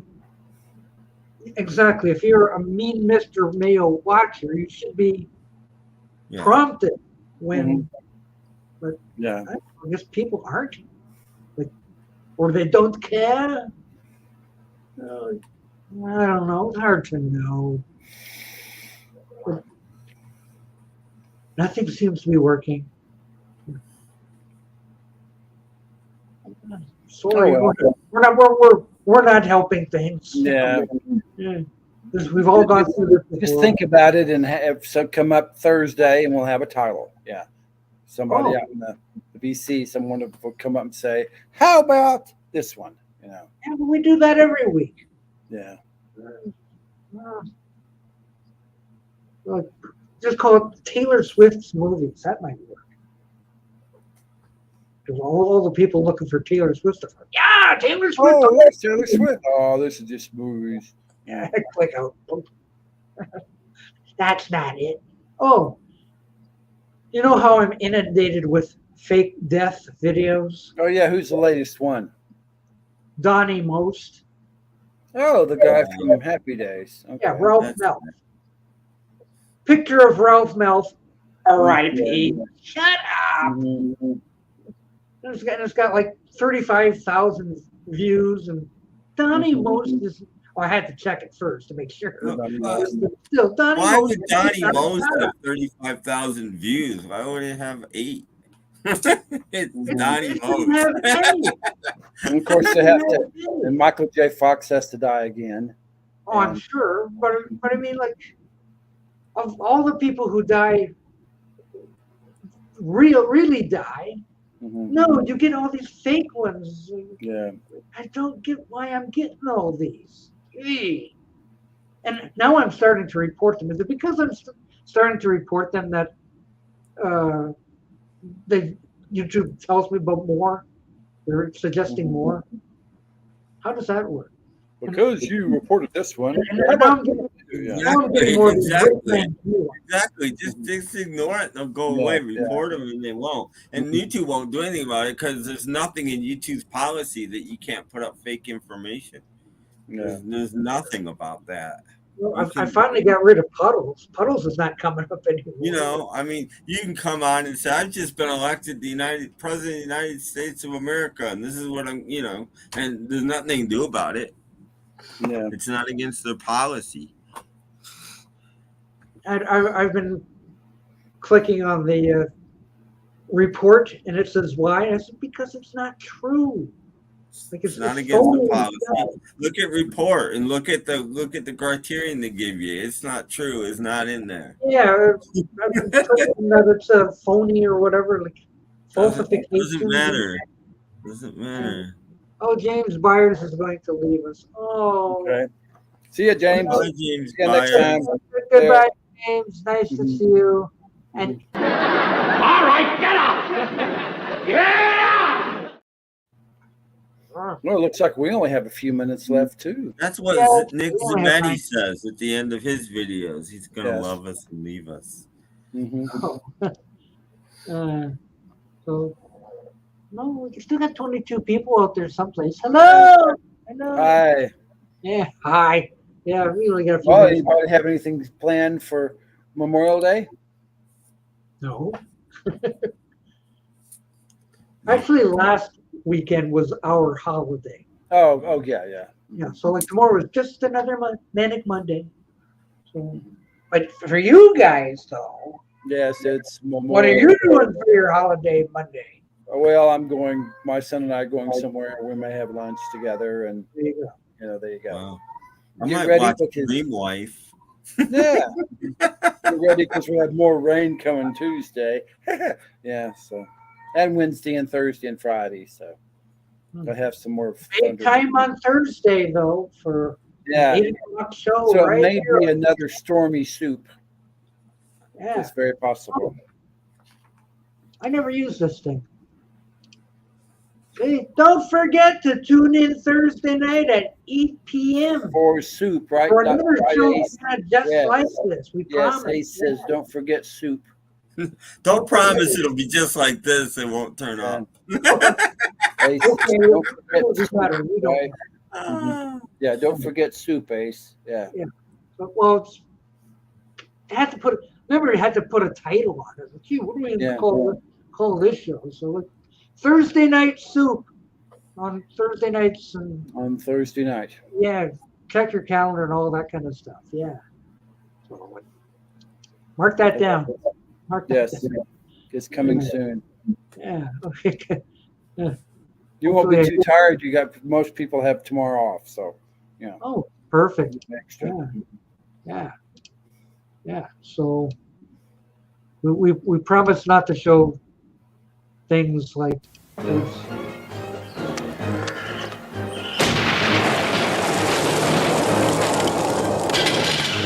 Have you ever found your insurance company or broker difficult to get hold of when you really need them? At Swinton Insurance, we have a network of over 650 branches, which means you can trust us not to keep you hanging around when you want to make a claim. Swinton Insurance. We always give the motorist priority. I like that one. Yeah. I like that one too. I haven't played that in months. That Hakan. Hey, see ya, Hakan. He's got to go. Oh, bye-bye. Yeah, don't forget, every Thursday and Sunday. Yes, every Thursday and Sunday, unless we say he's not going to have one. Unless the power goes out. No. No. You might have a stormy night, Doc.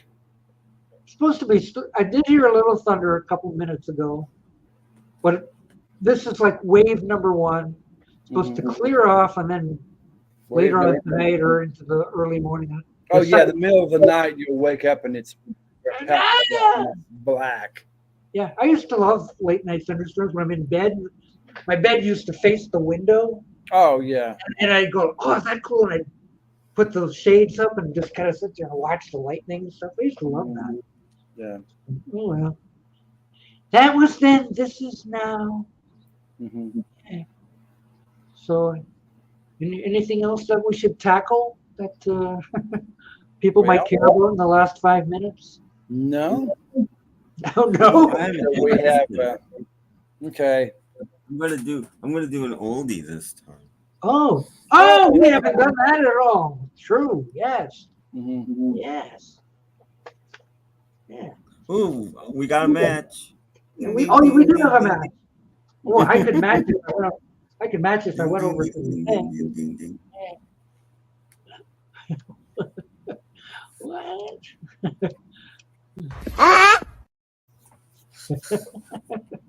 I know. There's a lot of these. Yeah. We had the kitty's Richard. We got to play this one. Okay. Where's my other cat? Go Ace. Look. Look, cat. Look. Huh? Who's that? I still think that's phony, but I just love how the cat goes. It does a little bounce. Does it? Yeah. So you know that. Mm-hmm. Good kitty. Yes, good kitty. Yes. Yeah. Oh, he's sitting right here. So, because Now I know I'm gonna turn it off in a minute. Yes, I'm almost done. and the ears go back like you're just saying that. I know you better than that. You're gonna hang around for another hour or so. Would you not do that? He rubs his mouth on my nose. Ugh. It's kind of like, I don't know. Yeah, but well, he's a cat, so he's Okay, then we'll let it go then, since he's Are all those cats jealous of each other though? I think they're jealous of him because he's been here the longest. Yeah. But how do they know that? I mean, the first one would know that, the one that came after him, but the rest of them wouldn't know. I'm sure they talk together because I had this one about 6 years, and those other guys I've had about a year. It's not like they talk to each other. Well, I haven't had them that. I was here before you guys. Who are you? Like here's one of the little ones. It's just one thing like Ace was up there before. Now this one's gonna go, well, what about me? What about? Oh, this is Black Bear. What about Black Bear? Well, see, he wants to kiss Daddy too. Do you? No, he Like wants to eat. He's gonna give you He's going to see what I want to eat because he wants to see what I want to eat because he wants to see how you taste. Yes. If you're sitting there like, hey, he tastes pretty good. Yes. Whatever. It's better than the little Friskies I've been getting. Yeah. This is true. Yeah. Yes, well, ending anyway, show on a cat note. This is true. So if you want to see more of this foolishness, come back on Thursday. We do this all over again. Yes.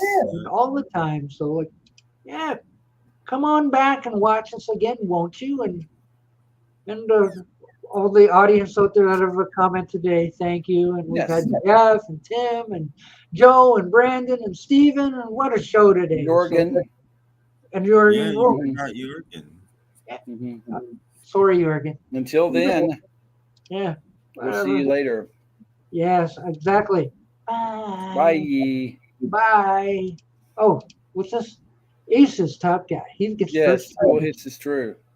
This is. I'm sure that it's a hierarchy, isn't it? Mm-hmm. Yeah, he goes to sit in the bathroom window now too, or the kitchen window. Yeah, that's the best place to be. So it is. Other than that, we'll leave you all and help you have a good Memorial Day. Memorial Day. Don't eat too much. So take care, everyone. Later.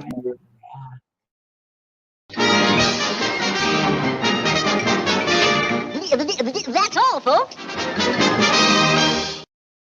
Good.